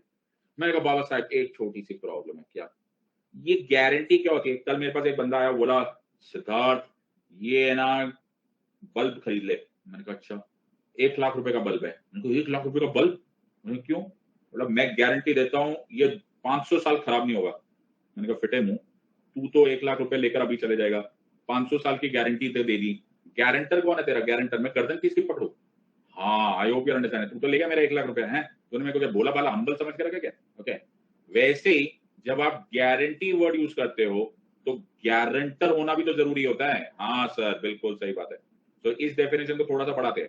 Fundamental rights are rights guaranteed given to the citizens of India और to the country enforceable by the court of law। enforceable by the court यानी कि they are justiciable। ये गारंटी दी जाती है by the supreme court and the high court कि तुम्हारे इन राइट्स को कोई लेकर नहीं जाएगा। They are enforceable by the courts. तो गारंटर कौन हुआ सर? गारंटर हुआ supreme court and the high court. Sir मुझे कुछ याद आया, मेरे को कुछ याद है सर। आंखें गीली हो गई है, क्या हो गया बेटा? ईयर 2015 का UPSC civil services examination. Supreme court is the custodian of the constitution of India. Oh UPSC sir, UPSC अब क्या पूछेगा सर? पॉलिटी में सब कुछ तो आप ही पढ़ा रहे हो, क्या पढ़ेंगे, क्या करेंगे? So why Supreme Court called as a custodian of the Constitution? Because they will ensure your fundamental rights are not gone away, and that guarantee is respected। Are you understanding this or not? Sir एक problem sir, जब हम chemistry में पढ़ते थे ना तो हम एक लाइन पढ़ते थे। आपको तो केमिस्ट्री आती नहीं, कैसी बात कर दी बेटा, मेरे को तो केमिस्ट्री बचपन से बहुत अच्छे से आती। जो मैटर होता है ना sir, matter is made up of fundamental particles. Is made up of fundamental particles, जिसको बोलते हैं electrons, protons and neutrons. Are you understanding sir? हाँ मेरे को मालूम है। तो मैं तो वकीलों की तरह करूंगा। If there is matter then it must be made up of fundamental particles. Yes और there is matter then it must be made up of fundamental particles। Yes or no? And if there are fundamental particles combined then it will make matter। सबको समझ में आ रहा है sir? ये interconnected हो गया। बात सबको समझ में आ रहा है या नहीं आ रहा सर? एकदम समझ आ गया। अब इस बात को समझो। जिस तरह से फंडामेंटल पार्टिकल्स होता है, जो फंडामेंटल पार्टिकल्स है वैसे ही एक फंडामेंटल लॉ है। उस फंडामेंटल लॉ को बोला जाता है कॉन्स्टिट्यूशन ऑफ इंडिया या फिर कॉन्स्टिट्यूशन। हर कंट्री का अपना अपना फंडामेंटल लॉ होता है। हमारा फंडामेंटल लॉ कॉन्स्टिट्यूशन है और उसी में से सब इमर्ज कर रहा है। क्या बात कर रहा है? उसी फाउंटेन में से सब इमर्ज कर रहा है। तुम्हारे नॉर्मल पार्लियामेंट के लॉ, तुम्हारे विधानसभा के लॉ, तुम्हारे गवर्नमेंट के ऑर्डर्स, ये सब कुछ must emerge from the fundamental law. बात समझ में आया या नहीं? सर मैंने एक लॉ बनाया। कौन सा लॉ बनाया? मैंने क्या लॉ बनाया मालूम है?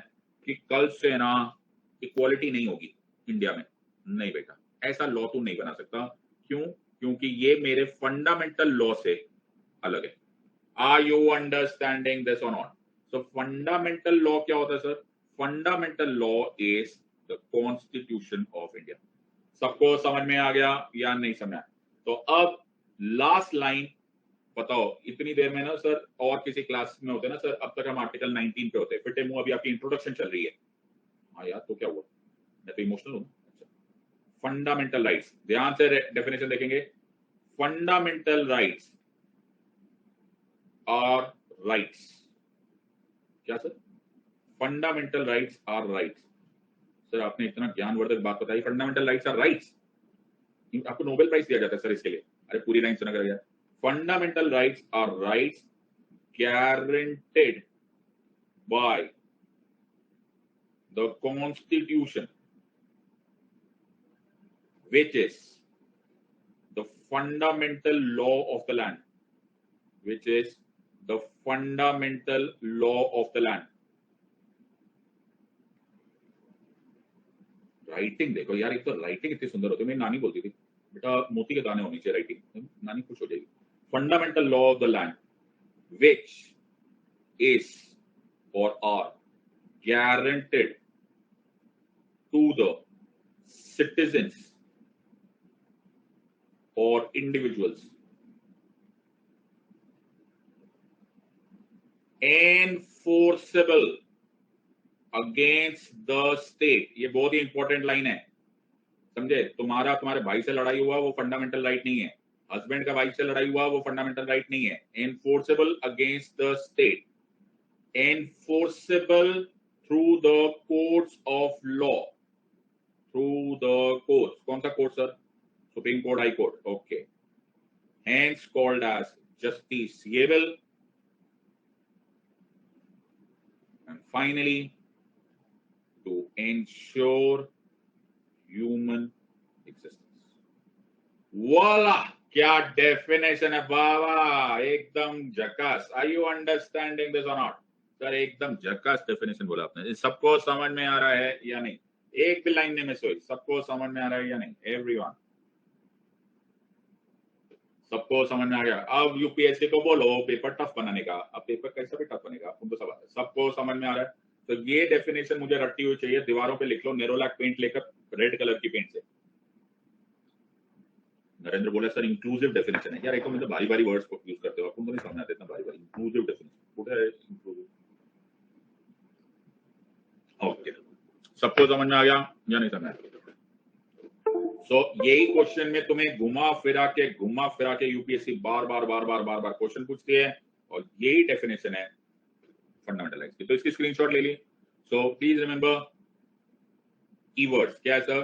They are guaranteed, they are justiciable, they are basic to human existence, they are against the state। सबको समझ में आ रहा है या नहीं? Everyone has understood this or not? पल्ले पड़ गया या नहीं पल्ले पड़ गया? Yes। तो ये हो गया हमारे फंडामेंटल राइट्स, और बाबा साहब ने हमको ये दे दिए। और ऐसा नहीं था कि ये अभी अभी आया था हमारे, तो तुम्हें ऐसा ना लगे कि यार ये ना हमको अभी अभी याद आया। इनफैक्ट हमारे ये स्टोरी बहुत पुरानी थी, ज्यादातर लोगों ने उस ध्यान से हमारे फ्रीडम स्ट्रगल को पढ़ा नहीं, लेकिन हमारे पास ये पुरानी स्टोरी थी।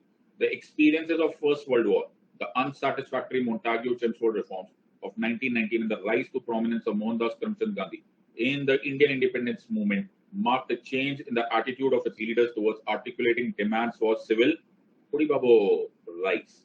The focus shifted from demanding equality of status between Indians and British to assuring, emotional karti line, assuring liberty for all individuals. The Commonwealth of India Bill, drafted by Annie Besant in 1925, specifically included demands for 7 पूरी बाबू sir आंखों के आगे अंधेरा छा गया, 7 fundamental rights।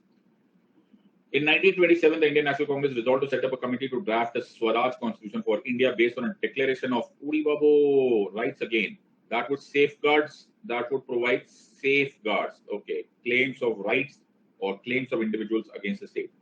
Similarly, the 11-member committee led by Motilal Nehru was constituted in 1928. Its report made a number of recommendations, including proposing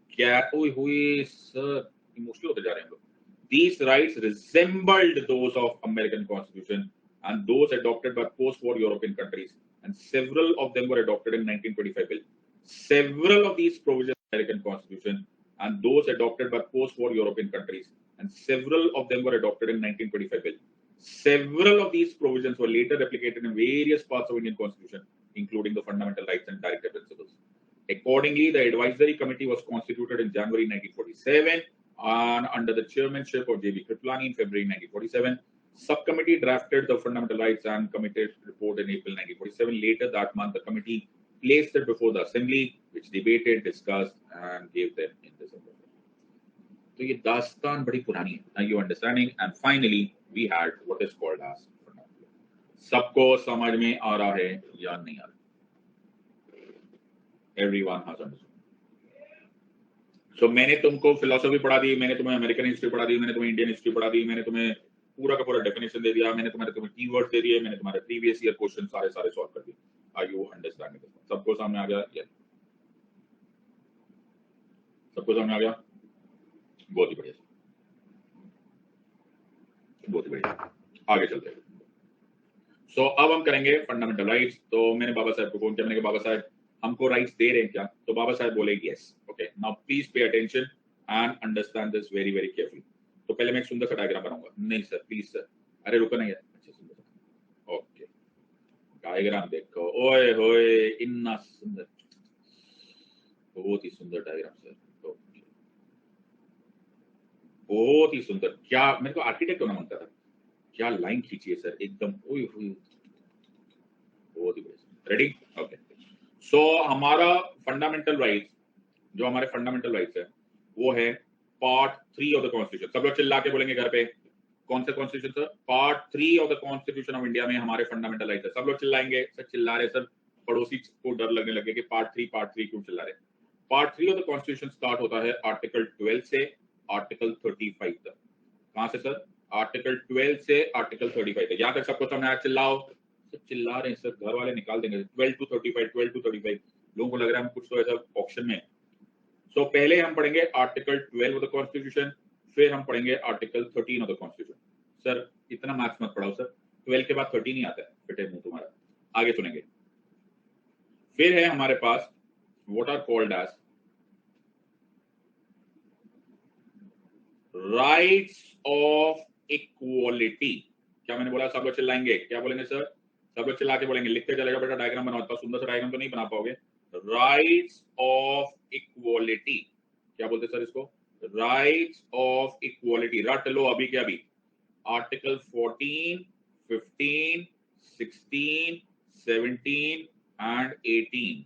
okay, सबको समझ में आ गया? Everyone? Yes sir, very good sir. फिर हमारे पास क्या है सर? फिर हमारे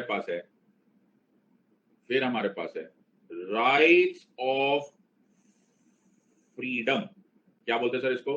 sir rights of freedom. Okay, अब राइट्स ऑफ फ्रीडम एक्चुअली जिस तरह से दिया हुआ है वो दिया हुआ है आर्टिकल 19 से लेकर आर्टिकल 22 तक।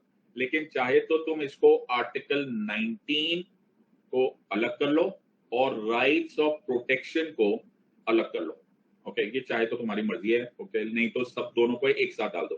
तो राइट्स ऑफ फ्रीडम आएगा 19 में, और 20, 21, 21A और 22 राइट्स ऑफ प्रोटेक्शन। सबको समझ में आ रही है? नहीं समझ में आ रही है? अरे बाबा समझ लो कि नहीं समझ लो बाबा, समझ लो बाबा। लेन लैंड कितना, नहीं लैंड कितना, लैंड कितना सर? आगे चलो। सबको समझ में आ गया? Very good sir. फिर क्या है सर? फिर है राइट्स अगेंस्ट एक्सप्लॉइटेशन। क्या सर? Rights against exploitation. अच्छा, राइट्स अगेंस्ट एक्सप्लॉइटेशन। अच्छा, ये है आर्टिकल 23 एंड आर्टिकल 24। पल्ले पढ़ रहा है? नहीं पल्ले पढ़ रहा सर, पल्ले पढ़ गया हमको। समझ लो कि नहीं? ऐसा पढ़ते हैं पॉलिटी। समझ में आया? पहले सब्जेक्ट को अपने डीएनए में डालो, फिर अपने आप आंसर्स आने लग जाएंगे। सर नहीं, इतनी देर में तो हम रट लेते हैं सर, कोर्स खत्म हो जाता है, इसलिए तुम्हारा करियर भी खत्म हो जाता है, फिर अगले साल का फॉर्म भरते रहते हो। ओके, फिर ये क्या है? Rights of religious freedom. क्या बोलते sir? Rights of religious freedom. सबको समझ में आ रहा है या नहीं? Yes sir. ये क्या है सर? आर्टिकल 25, 26, 27, 28। समझ लो कि नहीं समझ लो? हाँ सर। अरे बाबा हाँ या ना? पल्ले पड़ रहा है? नहीं पल्ले पड़ रहा? सही है सर। फिर क्या है सर? फिर है cultural and educational rights. Cultural and educational rights. समझ लो कि नहीं? Yes sir. तो कल्चरल एंड एजुकेशनल राइट्स और article 29 and article 30। Yes sir, very good sir. फिर क्या है सर? फिर है कंपल्सरी एक्विजिशन ऑफ प्रॉपर्टी। ओए होए, क्या है सर ये? Compulsory acquisition of property. Sir क्या है sir? Compulsory acquisition of property. अच्छा, compulsory acquisition of property article 31। अच्छा, ये आपने सर ये 31 के आगे से डिजाइन क्यों बना दी?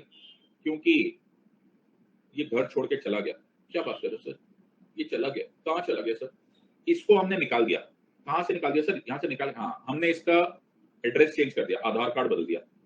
ये 44th कॉन्स्टिट्यूशनल अमेंडमेंट एक्ट 1971 के बाद घर छोड़ के चला गया। कहाँ सर? मार दिया इसको? मार नहीं दिया यार, घर छोड़ के चला गया। अच्छा, ये बन गया है आर्टिकल 300A। ओह, समझ में आ रहा है या नहीं समझ में आ रहा है? एवरीवन हैज अंडरस्टूड दिस और नॉट? सबको समझ में आया? Very good. फिर क्या है सर? सर ये आपने कलर क्यों चेंज किया? बेटा ये कलर इसलिए चेंज किया क्योंकि ये सबसे सुंदर, सबसे जरूरी राइट है। कौन सा सर? ये कौन सा सबसे जरूरी राइट क्या है? दिस सबसे जरूरी right is called as right to constitutional remedies. क्या है sir? Right to constitutional remedies. Right to constitutional remedies है आर्टिकल 32। कौन सा सर? आर्टिकल 32। सबको समझ में आ रहा है या नहीं समझ में आ रहा? Very good sir. सर ये आपने कलर फिर चेंज कर दिया सर, मतलब ये कलर बार बार बदल देते हो। 33, 34 and 35। Article 33, article 34 and article 35, इसको हम अलग से पढ़ेंगे। क्यों क्यों पढ़ेंगे अलग से? Because these are exceptions to fundamental rights. Are you understanding this और नॉट? सबको समझ में आ रहा है या नहीं समझना? सर सारे डब्बे भर दिए सर, 12 और 13 नहीं भरा सर, भूल गया। भूलता तो मैं कुछ भी नहीं बेटा, आपकी बुद्धि है मेरी। ओके, 12 कोई राइट नहीं दे रहा। 12 is giving us the definition of the word state. ओ सबको समझ में आ रहा है?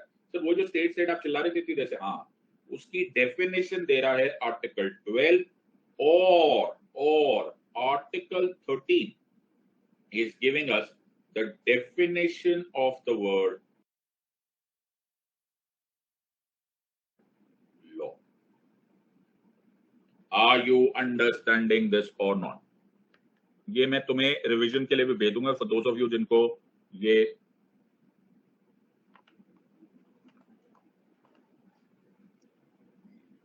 मुझे तो खुद को नहीं स्क्रीनशॉट लेना था। ओके, तो मैं तुम्हें फॉर दोज ऑफ यू जो नहीं इसको, मेरे से कुछ लोगों से पता है कि मोबाइल फोन पर नहीं होता तो कोई बात नहीं, मैं तुम्हें टेलीग्राम पे शेयर कर दूंगा। ठीक है, फॉर दोज ऑफ यू जिनको ये रेडी रेकनर के लिए चाहिए। एवरीवन इज अंडरस्टैंडिंग दिस और नॉट? सबको समझ में आ रहा है? Everyone is clear? सबको समझ में आ गया? डिफाइन? ओके, सो रट गया तुमको? सर हमको कंप्यूटर है इतनी जल्दी रटना है? बेटा रटना है, क्या बात कर रहे हो? Ready? Yes. Article 12 what does it do? जल्दी बताओ सर, 12 क्या है? जल्दी बताओ sir. Definition of the word state, rights of equality. जल्दी बताओ, राइट्स ऑफ इक्वालिटी, जल्दी बताओ, जल्दी बताओ sir. 14, 15, 16, 17, 18 UPSC civil services examination 2020 में ये क्वेश्चन आया हुआ है। Rights protecting from untouchability is under which category? It is under category of rights of equality. सबको समझ में आ रहा है या नहीं? ये यूपीएससी सिविल सर्विस एग्जामिनेशन 2020 या फिर 2021 का क्वेश्चन है। आर यू अंडरस्टैंडिंग दिस और नॉट? सबको समझ में आया? Yes sir. फिर से ओके, राइट्स ऑफ फ्रीडम, दो में से एक आंसर दे दो सर। या तो 19 से लेकर 22 तक गिन लो या फिर सिर्फ 19 गिन लो। सबको समझ में आ रहा है? हो क्या, चलेगा तुम लोग? सर हम चले गए, bye bye.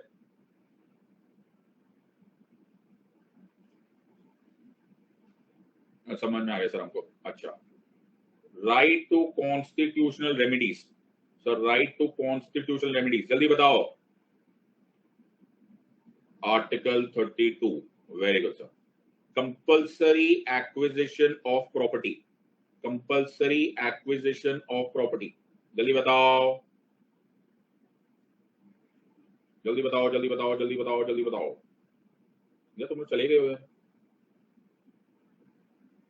Very good sir. पहले था 31, अब बन गया है 300 कैपिटल ए। और सुनो, अगर तुमने 300 कैपिटल ए को 300 स्मॉल ए लिख दिया, अच्छा तो घबराना मत। अच्छा फिर क्या होगा सर? घबराना मत, कुछ नहीं होता, सिर्फ 100 रुपए का नुकसान होगा। पापा को बोलना पापा 100 रुपए दे दो क्योंकि मैं इस एग्जाम में फेल हो गया हूँ, मैं नेक्स्ट अटेम्प्ट में नेक्स्ट फॉर्म भर देता हूँ। ये कैपिटल ए को कैपिटल ए लिखना है सर, हद होगी सर, सिर्फ 100 रुपए का नुकसान है, सिर्फ 100 रुपए का। तो 100 रुपए तो हमारे पास बहुत पड़े, वो 100 रुपए देश की इकोनॉमी में काम आएंगे। हम $5 ट्रिलियन की इकोनॉमी बनाना चाहते हैं। ओके सर, सबको समझ में आ गया। Rights to religious freedom, rights to religious freedom, rights to religious freedom sir 25 to 28। Okay sir, सबको समझ में आ रहा है या नहीं? Very good sir. Sir sir sir sir cultural and educational rights, cultural and educational rights sir, cultural and educational rights 29 and 30। बहुत ही बढ़िया सर, बहुत ही बढ़िया सर। अच्छा, and finally the 3 exceptions to fundamental rights sir 33, 34 and 35। सबको समझ में आ गया या नहीं समझ में? Everyone is clear with this और नॉट? सबको समझ में आ गया, पल्ले पड़ गया या नहीं? एवरीवन इज, सबको समझ में आ गया? Yes sir. सो अब तुम लोग हो गए चैंपियन, और मेरे को चाहिए ये बिल्कुल रट्टा हुआ विदाउट एनी सेकंड थॉट्स, तुम्हें सारे याद होने चाहिए। 12, 13 rights of equality, rights of freedom, rights against exploitation, rights of religious freedom, cultural and education rights, compulsory acquisition, right to constitutional remedies 33, 34 and 35। इतना सा काम आएगा। अब हम स्टार्ट करेंगे आर्टिकल 12 से लेकर 35 तक, और हम एक एक चीज को डिटेल में करेंगे। एवरीवन इज रेडी और नॉट? Yes sir. तो सर आप सुबह से चिल्ला चिल्ला के ना सर आपने हमको परेशान कर दिया था। अब हम करेंगे आर्टिकल 12 से लेकर आर्टिकल 35, और आर्टिकल 12 से लेकर article 35 part 3 of the constitution है, और पार्ट 3 ऑफ द कॉन्स्टिट्यूशन में ये हमारा डील कर रहा है फंडामेंटल राइट से। सबको समझ में आ रहा है या नहीं? पहला आर्टिकल, आर्टिकल 12, तो हम सब कुछ ही करेंगे। सो इसको अंडरस्टैंड करने के लिए you will have to be very very very very very very active। by the way एक छोटी सी अनाउंसमेंट है, आज शाम को, इनफैक्ट ये आज 9th 10th 11th कम से कम 3 दिन तो होगा, शाम को 4 बजे मेरी स्पेशल क्लास होगी 4 PM पर, जिसमें हमने जैसे जैसे जो प्लस क्लासेस के टॉपिक्स खत्म करते जा रहे हैं, मैं उनके MCQs यूज करके तुम्हारे सारे टॉपिक्स रिवाइज करवाऊंगा। Are you understanding this part? तो हम लोग एक एक करके सारे टॉपिक्स खत्म करते जाएंगे, जैसे जैसे प्लस टॉपिक्स खत्म होते जाएंगे उसके MCQ स्पेशल क्लास में 4 बजे होंगे। Are you understanding this? Sir आप तो पीछे पड़ गए हो सर, आप सर टॉपर बना के छोड़ोगे सर, ऐसे थोड़ा होता है, इतना थोड़ा पढ़ाना होता है। ये बात भी सही।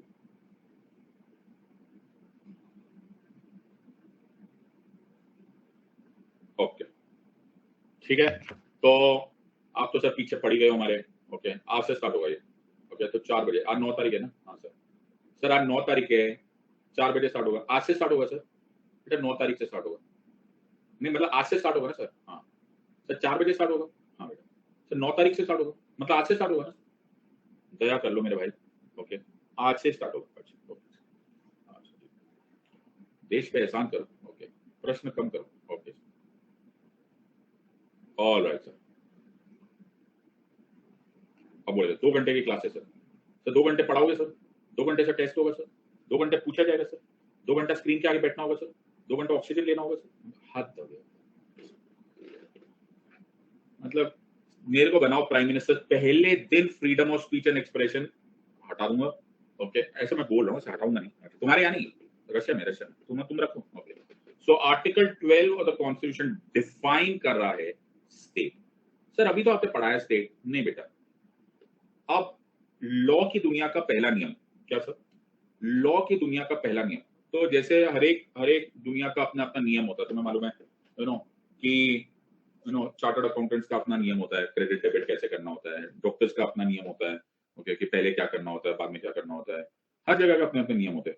वैसे लॉ की दुनिया का, लीगल वर्ल्ड का, लॉ के प्रोफेशन का एक प्रथम नियम है, law has to be written and clear. क्या है सर? पहली बात, law has to be written and clear.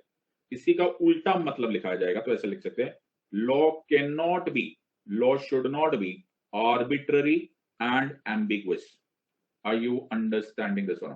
तो इसीलिए खासकर हम वकीलों को बड़ी अजीब सी बातें लगती है, ये आदत हो जाती है कि हम लोग सब कुछ ब्लैक एंड व्हाइट में बात करते हैं। ओके तो सब कुछ ब्लैक एंड व्हाइट होता है, इसलिए एक जोक होता है कि लॉयर्स यूनिफॉर्म भी ब्लैक एंड व्हाइट होती है और वो उनकी बातचीत भी ब्लैक एंड व्हाइट ही होती है। इन अदर वर्ड्स, एग्जाम्पल अगर मैं ये दूं कि अगर मैं तुम्हें बोलूं कि यार एक ट्रैफिक पुलिस वाला तुमको रोके और बोले कि भाई तू गाड़ी फास्ट चला रहा था, इसीलिए मैं तेरे ऊपर चालान कर रहा हूँ। तो मैं बोलूंगा भाई तूने लॉ देखा है? लॉ में कभी भी वर्ड फास्ट नहीं लिखा होगा। क्यों? क्योंकि fast word arbitrary and ambiguous word है, यानी कि ये सब्जेक्टिव है। किसी की फास्ट की डेफिनेशन कुछ और होगी। अब दिल्ली के जो छड़े होते हैं, ओके, जो गेड़ियां मार रहे होते हैं, इनको 150 किलोमीटर भी फास्ट नहीं लगता। ओके, तो ये 150 किलोमीटर पे बोलेंगे अरे फास्ट नहीं है यार, बाइक ठीक नहीं है, दूसरी बाइक लेंगे। मैंने कहा पागल तो नहीं, 150 किलोमीटर। मैंने जब अपनी लाइफ में पहली बार पजेरो ली थी, तो मेरा बेटा मेरे बाजू में बैठा, वो बोला कि पापा आप जब हाईवे पे जाएंगे, आप गाड़ी फास्ट चलाना, ये 350 किलोमीटर पे स्पीड पे जा सकती है। मेरी तो गाड़ी 60 के ऊपर जाती नहीं, मेरे को तो बहुत ऐसा लगता है कि बहुत फास्ट हो गई है। तो मेरा बेटा बोलता है पापा आप ऐसा करो, ये गाड़ी बदल दो, इससे अच्छा ना आप मारुति 800 लो और वही चलाओ, कम से कम इज्जत तो रहेगी गाड़ी की। मैंने कहा भाई हर एक की डेफिनेशन फास्ट की अलग अलग होती है। आई यू अंडरस्टैंडिंग दिस और नॉट? सो मैं ऑडी भी 60 किलोमीटर पे चलाता हूँ, ओके, और मेरे लिए वो भी फास्ट है। लोग मारुति भी 150 पे चलाते हैं, उनके लिए फास्ट नहीं है। So law has to be written and clear. Law has to be written and clear में लिखा होगा कि if you drive above 90 kilometers per hour या जो भी होगा exactly on city roads, then there will be a challan not exceeding 100 rupees। Sir ये क्या है, एक ही लाइन में नहीं लिखते, समझते नहीं तुम लोग? Okay, black and white, I understand. Law has to be written and clear, जिसमें कोई आर्बिट्ररीनेस एंड एम्बिगुअसनेस की स्कोप ही ना रहे। इसलिए मेरे को बड़ा अजीब लगता है जब तुम लोग भी, बहुत सारे लोग होते हैं जो कुछ मर्जी स्पैमिंग करने लग जाते हैं, बिकॉज वकीलों को आदत हो जाती है कि वो वर्ड्स को बड़े ध्यान से यूज करते हैं। ओके, सो एवरी, उसी में ही हमारी बरकत है, उसी में हमारा सर्वाइवल है। And law has to be written and clear. तो जैसे मैंने अभी स्टेट बताया, मैंने अभी तुम्हें स्टेट का एग्जाम्पल दिया, लेकिन तुम्हें मालूम है कि हमारी डेफिनेशन ऑफ फंडामेंटल राइट्स में स्टेट की कितनी बड़ी इंपॉर्टेंस है। तो मैंने बाबा साहब को बोला, मैंने कहा बाबा साहब कोई बोलेगा स्टेट की डेफिनेशन कुछ और, कोई बोलेगा स्टेट की डेफिनेशन कुछ और, ऐसे तो लफड़ा हो जाएगा ना। बाबा साहब बोले चिंता मत कर बेटा, मैं सब डिफाइन करूंगा। So article 12 of the constitution defines the word state. अब हमारे यहाँ पे नादान परिंदों की कमी नहीं है। नादान परिंदे घर आजा, ये वो स्टेट को राज्य समझ लेंगे। Punjab state, Himachal Pradesh state, Jammu Kashmir state, Delhi state, फलान स्टेट, यूपी स्टेट, ये वो स्टेट नहीं बेटा।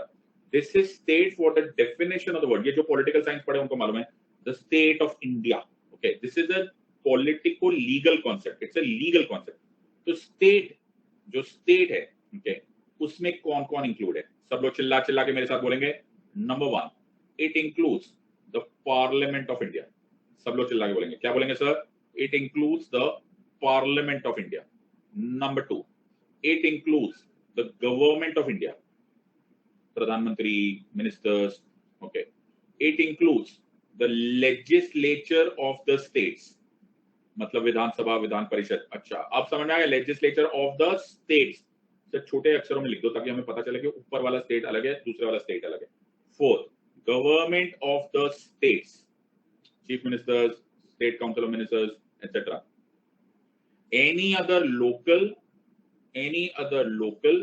or other authority, any local or other authority within the control of India, within the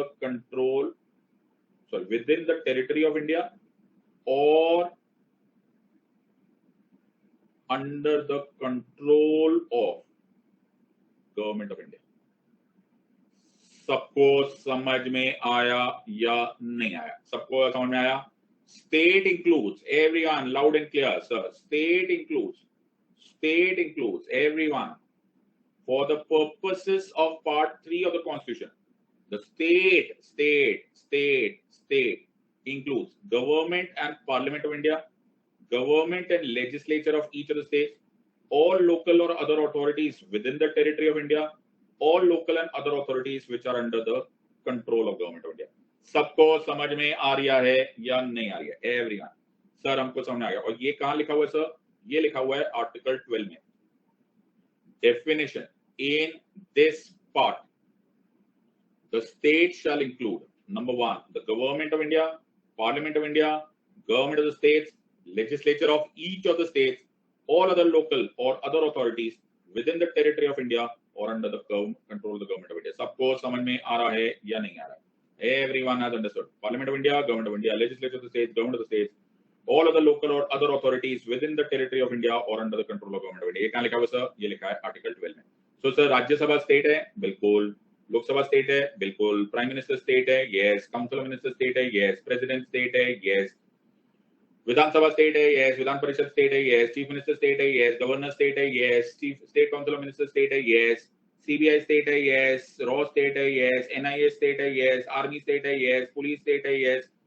बस सर बहुत पावरफुल है सर, ये बहुत पावरफुल है। Are you all understanding this और नॉट? सबको समझ में आया या नहीं?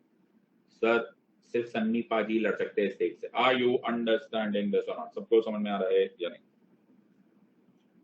सबको समझ में आ रहा है कि नहीं समझ?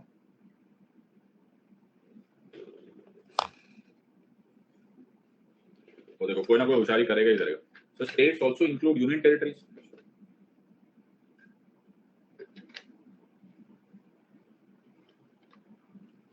बहुत ही बढ़िया, बहुत ही बढ़िया। सो सर मैं ना UPSC civil service examination pass करने वाला हूँ। क्यों? क्योंकि सर मैं ना आर्टिकल 12 बनना चाहता हूँ। ओए होए, ये जोक सिर्फ उनको समझ में आएगा जो मेरे से पढ़े होंगे, बाकी लोगों को पल्ले ही नहीं पड़ा होगा। तो मम्मी को जाके बोलना, मम्मी आज से आपने मैंने जो बोलना है ना वही खाना बनाना है, क्योंकि अगले साल मैं आर्टिकल 12 बनने वाला हूँ आपके। तो मम्मी ने ना सर हमारे अभी 12 बजा देने, आर्टिकल 12 तो हम कल बने ना बने आज ही हमारे 12 बज जाएंगे। ओके, तो थोड़ा ध्यान से। Are you understanding this? सबको समझ? ओके, तो सर बाद में 12 आर्टिकल आया ना आए, हमारे 12 अभी बच जाने। आप ना सब पिटवा के छोड़ोगे। ओके, तो मेरा काम, मैं तो ऐसे प्यार से बोला था। ओके सर, सो मैं गया फ्रांस। सर आप फ्रांस जा रहे हो? हाँ मैं फ्रांस जा रहा हूँ। तो मैं फ्रांस गया। तो फ्रांस एक्चुअली ये जो स्टेट है ना, ओके, ये जो स्टेट वर्ड है ये अभी से थोड़ा था। स्टेट की पहले जमाने में कुछ और डेफिनेशन होती थी, जैसे जैसे स्टेट की डेफिनेशन होती थी, okay, king. Are you understanding this part? हाँ सर, स्टेट की डेफिनेशन होती थी किंग। Are you understand? और अगर तुम इस स्टेट की जो अभी भी मैंने डेफिनेशन बताई उसको अगर तुम ध्यान से देखोगे, अगर तुम ध्यान से देखोगे तो ये है क्या? थोड़ी से ध्यान से सुनो। सो तो ये है क्या sir? Parliament of India, okay, government of India, yes sir. Legislature of the states, yes sir. Government of the states, yes sir. or any other local or other authority, okay, within the control of India or under the or within the territory of India। अगर तुम इस बात को थोड़ा सा ध्यान से देखोगे तो ये स्टेट डिफाइन क्या कर रहा है? सर ये स्टेट डिफाइन कर रहा है वो सारी चीजें जिनके पास पावर है, जिनके पास डिसीजन मेकिंग ताकत है। आर यू अंडरस्टैंडिंग दिस और नॉट? ओके, सबको समझ में आ रहा है कि नहीं? सो ये डिसीजन मेकिंग ताकत जिसके पास है, ये decision making power is the one जिसके पास, जिसको स्टेट बोलते हैं। तो पहले जमाने में, ओके, ये सारी पावर किंग के पास होती थी। Are you understanding this part? तो किंग स्टेट था। हाँ, धीरे धीरे धीरे हमको रियलाइज हुआ कि किंग के साथ एक बहुत मेजर स्यापा है। हाँ सर, किंग के साथ स्यापा क्या सर? कॉन्सेंट्रेशन ऑफ पावर का। Are you understanding? बिकॉज वो सारी की सारी पावर अपने पास जमा करता था। तुम्हें याद है कि नहीं? मैंने ये तुम्हें पता है। तो ये आज का जमाना नहीं है, ये बड़े पुराने जमाने से थे, जब जूलियस सीजर वगैरह होते थे and so on and so forth. Okay, so ये बहुत पुरानी पावर है, ये बहुत हेडेक है। Okay, so this is the entire situation of concentration power. तो मेरे एक मित्र हैं, उनका नाम था एरिस्टोटल। हैं?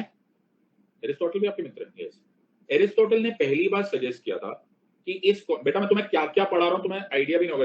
जब तुम इस क्लास के बाद रिवाइज करोगे ना, तुम्हें लगेगा तुम कितने ज्यादा इंटेलिजेंट हो चुके हो। You understanding? तुम्हारी किस्मत अच्छी है कि तुम मुझसे पढ़ रहे हो। तो इंस्टेड ऑफ ये जो शोबाजी चल रही है ना, जो मैं कमेंट सेक्शन में नोटिस कर रहा हूँ, जैसे 2-3 स्टूडेंट्स को है, सर कोर्ट भी स्टेट है क्या? ओके बेटा, ये पूरे हिंदुस्तान को है ना मैंने बताया। ओके, मिराजकर केस मैंने पढ़ाया कि जुडिशरी स्टेट है या नहीं। तो ये जो तुम शोबाजी कर रहे हो ना कमेंट सेक्शन में, इससे थोड़ा सा अपने आप को दूर करो, बिकॉज ये शोबाजी कहीं काम नहीं आती। Only the silent quite learners काम आते हैं।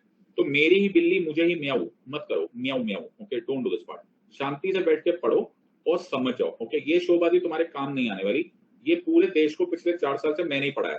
ओके, कि ये जुडिशरी स्टेट है या नहीं है, या ये है। आज तक इससे पहले हिंदुस्तान की तारीख में किसी ने आर्टिकल 12, 13 इतना डिटेल में नहीं पढ़ा। तुम्हारा नसीब अच्छा है, तुम ऑफलाइन क्लास में होते ना 2.5 घंटे में पूरा फंडामेंटल राइट्स पढ़ा देते। मेरे 2 घंटे हो चुके हैं और अभी तक मैंने पहला फंडामेंटल राइट भी नहीं पढ़ा। तो ज्यादा शोबाजी इंस्टाग्राम वाली करना बंद कर दो। शांति से मेरी क्लास में एक ही शोबाजी कर सकता है, वो है मैं। इसलिए क्योंकि ढंग से पढ़ लो। Are you understanding this part और नॉट? सो शांति से पढ़ोगे, पास हो जाओगे, नहीं तो यहीं तक तुम्हारी ग्लोरी है। तुम्हारी ग्लोरी होनी चाहिए जब तुम्हारा इंटरव्यू लिया जाए। ओके, तो वो दिन का इंतजार करो जो तुम्हारा इंटरव्यू हो, तुम टॉपर हो और हम तुम्हें फेलिसिटेट करें, इंस्टेड ऑफ यहाँ पर टाइम पास करना। एक दो स्टूडेंट्स है यहाँ पर जिनको बड़ा मजा आता है शोबाजी करने में, अरे हमने क्या क्वेश्चन पूछा। बेटा इसी क्लास में बैठे हुए कुछ स्टूडेंट्स है, सोनी है, खुशबू है, सार्थक है, ये वैशु है, ये तुमको पढ़ा सकते हैं। ये पढ़ने वाले स्टूडेंट्स नहीं, ये तुम लोगों के लिए ये क्लास ले सकते हैं, लेकिन चुपचाप से बैठ के अटेंड कर रहे हैं। You're understanding? और ऐसे बहुत सारे स्टूडेंट्स हैं जो मुझसे पढ़े हुए, वो चुपचाप से बैठ के अटेंड कर रहे हैं, तो थोड़ा वहां से सीख लो। आइदर वे एरिस्टोटल ने मुझे बोला, सिद्धार्थ ये कॉन्सेंट्रेशन ऑफ पावर अपने को जमती नहीं, ध्यान से सुनना। सो द फर्स्ट वन जिसने सजेस्ट किया कि ये कॉन्सेंट्रेशन ऑफ पावर नहीं होनी चाहिए, इस कॉन्सेंट्रेशन ऑफ पावर को अलग करो। यानी कि क्या करो सर? सेपरेशन ऑफ पावर्स करो। क्या करो सर? सेपरेशन ऑफ पावर्स करो। आर यू अंडरस्टैंडिंग दिस और नॉट? जब पावर सेपरेट होगी ना, तो arbitrary ambiguous use of power नहीं होगी। बात समझ में आ रही है या नहीं आ रही? यही बात पहली बार एरिस्टोटल ने बोली, फिर एक जेंटलमैन थे, उनका नाम था लॉकी, जो लोग मुझसे पॉलिटिकल साइंस पढ़े हुए, उन्होंने भी ये प्रपोज किया। और फिर लास्ट में जो मेरे फ्रांस में बहुत अच्छे परम मित्र थे, उनका नाम था मॉन्टेस्क्यू, उन्होंने भी यही प्रपोज किया। मॉन्टेस्क्यू ने तो हद ही कर दी। क्या कर दी? उसने बोला स्टेट को ना सिद्धार्थ, स्टेट को 3 ऑर्गेन्स में डिवाइड कर दो। किस में डिवाइड कर दो? 3 ऑर्गेन्स। बेटा सारा पैसा वर्ड्स की चॉइस का है। Are you understanding this part? सबको समझना, सारा पैसा वर्ड्स की चॉइस का है। एक वर्ड भी तुमने दाएं बाएं लिख दिया, कोई टेंशन नहीं, अगले साल का फॉर्म भर लेना। Montesquieu propose 3 organs of the state. इन्होंने separation of power as a concept बोला था, लेकिन मॉन्टेस्क्यू ने ऑर्गेन्स ऑफ द स्टेट बोले सिद्धार्थ स्टेट को 3 पार्ट्स में डिवाइड कर दो। मैंने कहा कौन कौन से? बोले एग्जीक्यूटिव, लेजिस्लेटिव एंड जुडिशरी। क्या है सर? Executive, legislative and judiciary. मैंने कहा मॉन्टेस्क्यू प्रावा वीरे एट अस, व्हाट इज एग्जीक्यूटिव? बोले those who use laws, those who implement laws, उनको बोलते हैं executive. Those who make laws, उनको बोलते हैं legislative, and those who interpret laws, उनको बोलते हैं judiciary. Are you understanding this और नॉट? सबको समझ में आ रहा है या नहीं समझ? पल्ले पड़ रहा है या नहीं? सर एग्जांपल दो, एग्जांपल। तो पार्लियामेंट ऑफ इंडिया क्या है सर? पार्लियामेंट ऑफ इंडिया ना सर लेजिस्लेटिव। हाँ, ये लॉज बनाते हैं sir. Legislature of the states क्या है sir? Legislature of the states भी है ना सर, है लेजिस्लेटिव, क्योंकि ये लॉज बनाते हैं। सर गवर्नमेंट ऑफ इंडिया क्या है sir? Government of India prime minister, union council of ministers, ये लोग भी है executive. Sir government of the states कौन है sir? Chief minister and state council of ministers, ये भी है एग्जीक्यूटिव। सर ये लोकल और अदर अथॉरिटीज जैसे सीबीआई, पुलिस, ये सब क्या है सर? ये भी है एग्जीक्यूटिव। सबको समझ में आ रहा है या नहीं आ रही है? Everyone has understood this one? तो मैंने कहा मॉन्टेस्क्यू, तो तुम्हें क्वेश्चन आएगा separation of power as a concept किसने दिया था पहली बार? एरिस्टोटल ने, और लॉकी ने भी इसको फॉलो किया था, और मॉन्टेस्क्यू ने भी इसको फॉलो किया था। अब सबसे इंटरेस्टिंग बात क्या है मालूम है? जैसे हर कंट्री की अपनी अपनी अंडरलाइन फिलोसफी होती है ना, अमेरिका की अपनी अंडरलाइन फिलोसफी, बहुत हद तक लॉकी से और मॉन्टेस्क्यू से इन्फ्लुएंस है। तो तुम्हें क्वेश्चन आएगा, तो हमेशा याद रखना कि ये जो क्वेश्चन को बड़े ध्यान से आंसर देना कि यूएसए का पूरा का पूरा concept is based upon separation of power. देखो मैं तुम्हें कहां से कनेक्ट करके पढ़ा रहा हूं, अब लाइन समझो।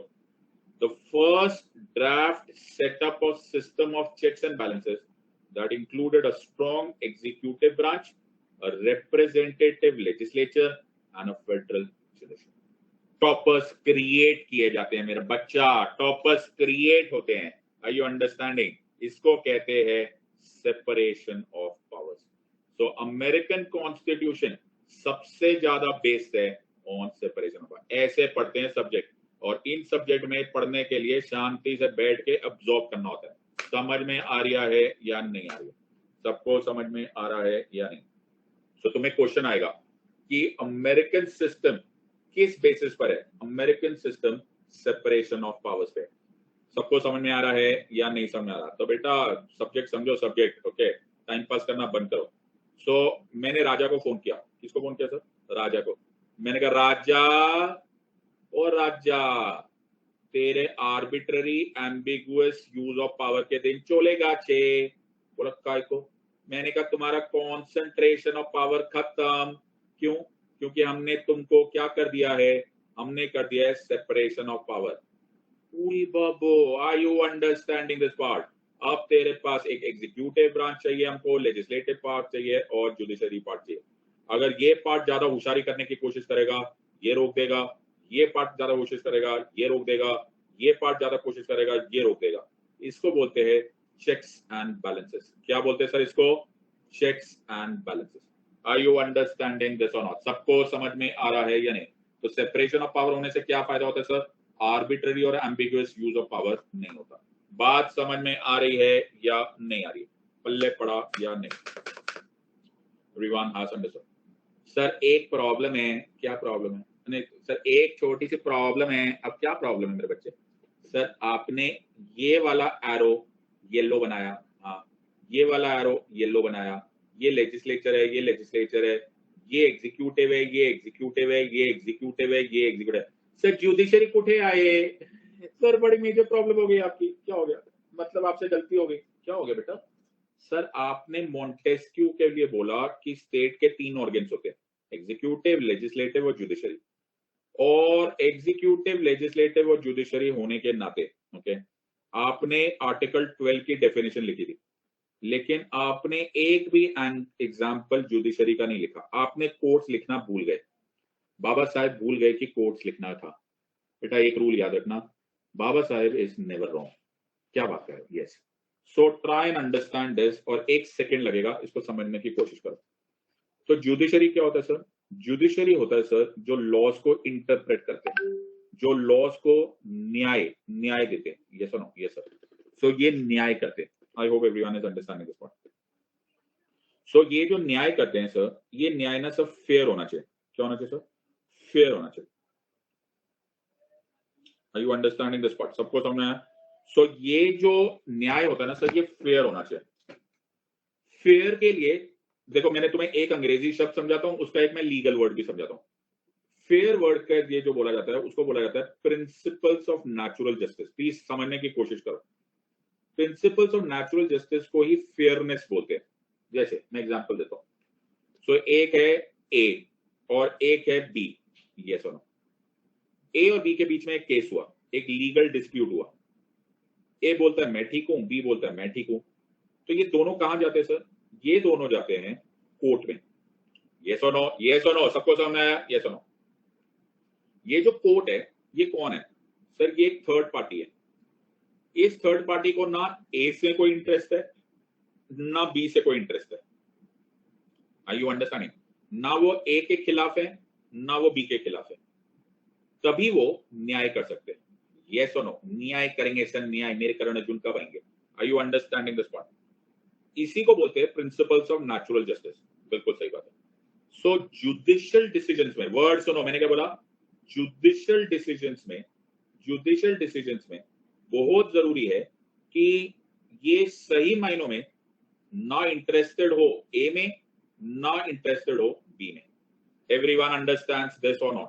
सर जो ए है ना, ए है ना, ए वो जज साहब का बेटा है। ओहो, गड़बड़ हो जाएगा। Then I will say there is a violation of principles of natural justice, और ये जुडिशियल में प्रोसेस में अलाउड नहीं है। तो जज साहब को ये केस नहीं लेना चाहिए। एवरीवन अंडरस्टैंड्स दिस और नॉट? सबको समझ में आ रहा है या नहीं समझ? ठीक है सर, ठीक है, ठीक है हमको। बट सर जुडिशरी को और बहुत सारे काम भी होते हैं जो कि नॉन जुडिशियल होता है। नॉन जुडिशियल कैसे? कैसे सर? जैसे चीफ जस्टिस ऑफ इंडिया होते हैं, उनको लोकपाल स्क्रीनिंग कमेटी का मेंबर भी होना होता है। हाँ, जो सीजीआई होता है उनको सब प्रेसिडेंट साहब को ओथ भी दिलानी होती है। ये सर नॉन जुडिशियल फंक्शन। मेरी बात समझ में आ रही है या नहीं समझ में आ रही? एवरीवन हैज अंडरस्टूड दिस और नॉट? सो इट्स जुडिशरी के 2 फंक्शंस। कौन से 2 फंक्शन? जुडिशरी का एक फंक्शन होता है जो जुडिशियल फंक्शन होता है, और एक फंक्शन होता है जो नॉन जुडिशियल फंक्शन होता है। सबको समझ में आ रहा है या नहीं? जो जुडिशियल फंक्शन होता है उसमें principles of natural justice follow होना बड़ा जरूरी होता है। हाँ सर, हमको समझ में आ गया। आपने पूरी कहानी बता दी। ये तो बताया नहीं कि आर्टिकल 12 में आपने कोर्ट क्यों नहीं लिखा। आर्टिकल 12 में कोर्ट क्यों नहीं लिखा आपने? एक एग्जाम्पल ले लो। क्या मतलब? एग्जाम्पल ले लो। क्या सर? सोनालिका कौन है? सोनालिका सिटीजन। अच्छा, सोनालिका ने गवर्नमेंट ऑफ इंडिया पर, यूनियन ऑफ इंडिया पर केस कर दिया। क्यों? तुम्हारे केस होते हैं ना, Kesavananda Bharati versus state of Kerala. हाँ, यू अंडरस्टैंड? हाँ sir, state of Kerala, state government पे या केस कर दिया। बहुत बढ़िया सर। तो स्टेट पे केस कर दिया। बेटा अंदर देखो ध्यान से, स्टेट के है 3 पार्ट्स। अगर मैं तुम्हारी बात मान लूं, क्या? अगर मैं मॉन्टेस्क्यू की डेफिनेशन मान लूं, तो स्टेट के 3 पार्ट्स है, एग्जीक्यूटिव, लेजिस्लेटिव एंड जुडिशरी। और सोनालिका और स्टेट के बीच में केस चल रहा है। फैसला कौन करेगा? सर फैसला करेगा जुडिशरी। बूढ़ी बाबू, सर हमको रियलाइज हो गया, this will be violation of principles of naturalism. समझ में आया या नहीं आया? पल्ले पड़ा या नहीं आया? सर हमको समझ में आ गया। आर यू अंडरस्टैंडिंग दिस और नॉट? सर एक्ट शाप्ता हो जाना है। बाबा साहेब को ये बात समझ में आ गई। तो बाबा साहेब ने बोला कि ये स्टेट लिखना बहुत खतरनाक हो सकता है, इसीलिए उन्होंने आर्टिकल 12 में स्पेसिफिकली कोर्ट्स नहीं लिखा। तो सर ये बताओ ना सर, बताओ ना सर, अब तो टेंशन हो रही है, क्या जुडिशरी स्टेट का पार्ट है या नहीं है? हमें बहुत सारे लोगों ने ये क्वेश्चन पूछा है सर, है भी और नहीं भी है। सर ये कैसी बात हुई यार, ये है भी और नहीं भी है मतलब? जब वो जुडिशियल फंक्शंस कर रहे हैं, जब वो जुडिशियल फंक्शंस परफॉर्म कर रहे हैं, तो हम जुडिशरी को स्टेट का पार्ट नहीं मानेंगे। हम बोलेंगे तुम Fairlie principles of natural justice follow करो और ये मान के चलो कि तुम स्टेट के पार्ट नहीं हो। अच्छा, समझ में आ रहा है या नहीं आ रहा है? लेकिन जब तुम नॉन जुडिशियल फंक्शंस कर रहे हो, तब जब हमें प्रिंसिपल्स ऑफ नेचुरल जस्टिस की कोई चिंता नहीं, तुम स्टेट का पार्ट माने जाओगे। बात समझ में आई या नहीं आई? Are you understanding this? So ये एक बहुत ही इंपॉर्टेंट जजमेंट थी, और ये जजमेंट ही सबको मैं पढ़ाता हूं। This is called as Naresh Mirajkar case. Naresh Mirajkar case में सुप्रीम कोर्ट ने इसी चीज को क्लैरिफाई किया था। In the Naresh Sridhar Mirajkar case, it was observed that while exercising the rule-making power, judiciary is covered by the expression state, but while performing its judicial function, it is not so included. Are you understanding this or not? तो ये जो होशियारी कर रहे होते हैं ना questions, मेरी क्लास में मत पूछा करो, तुम्हें मैं उतना पढ़ा दूंगा जितना तुम्हें मालूम भी नहीं है। Are you understanding this one? So it was the Naresh Sridhar Mirajkar case, इसमें सुप्रीम कोर्ट ने इसीलिए बोल दिया था, और इसीलिए बाबा साहब ने आर्टिकल 12 में एक्सप्रेसली जुडिशरी नहीं लिखा था। Are you understanding this part? उससे कंफ्यूजन होने का चांस होता है। सबको समझ में आ रहा है या नहीं? Everyone has understood this one. So आज हमने खत्म कर दिया है आर्टिकल 12, और इसीलिए अब हम कंटिन्यू करेंगे this tomorrow. Thank you very much, God bless and जय हिंद। एंड 4 बजे मिलते हैं in the special class also.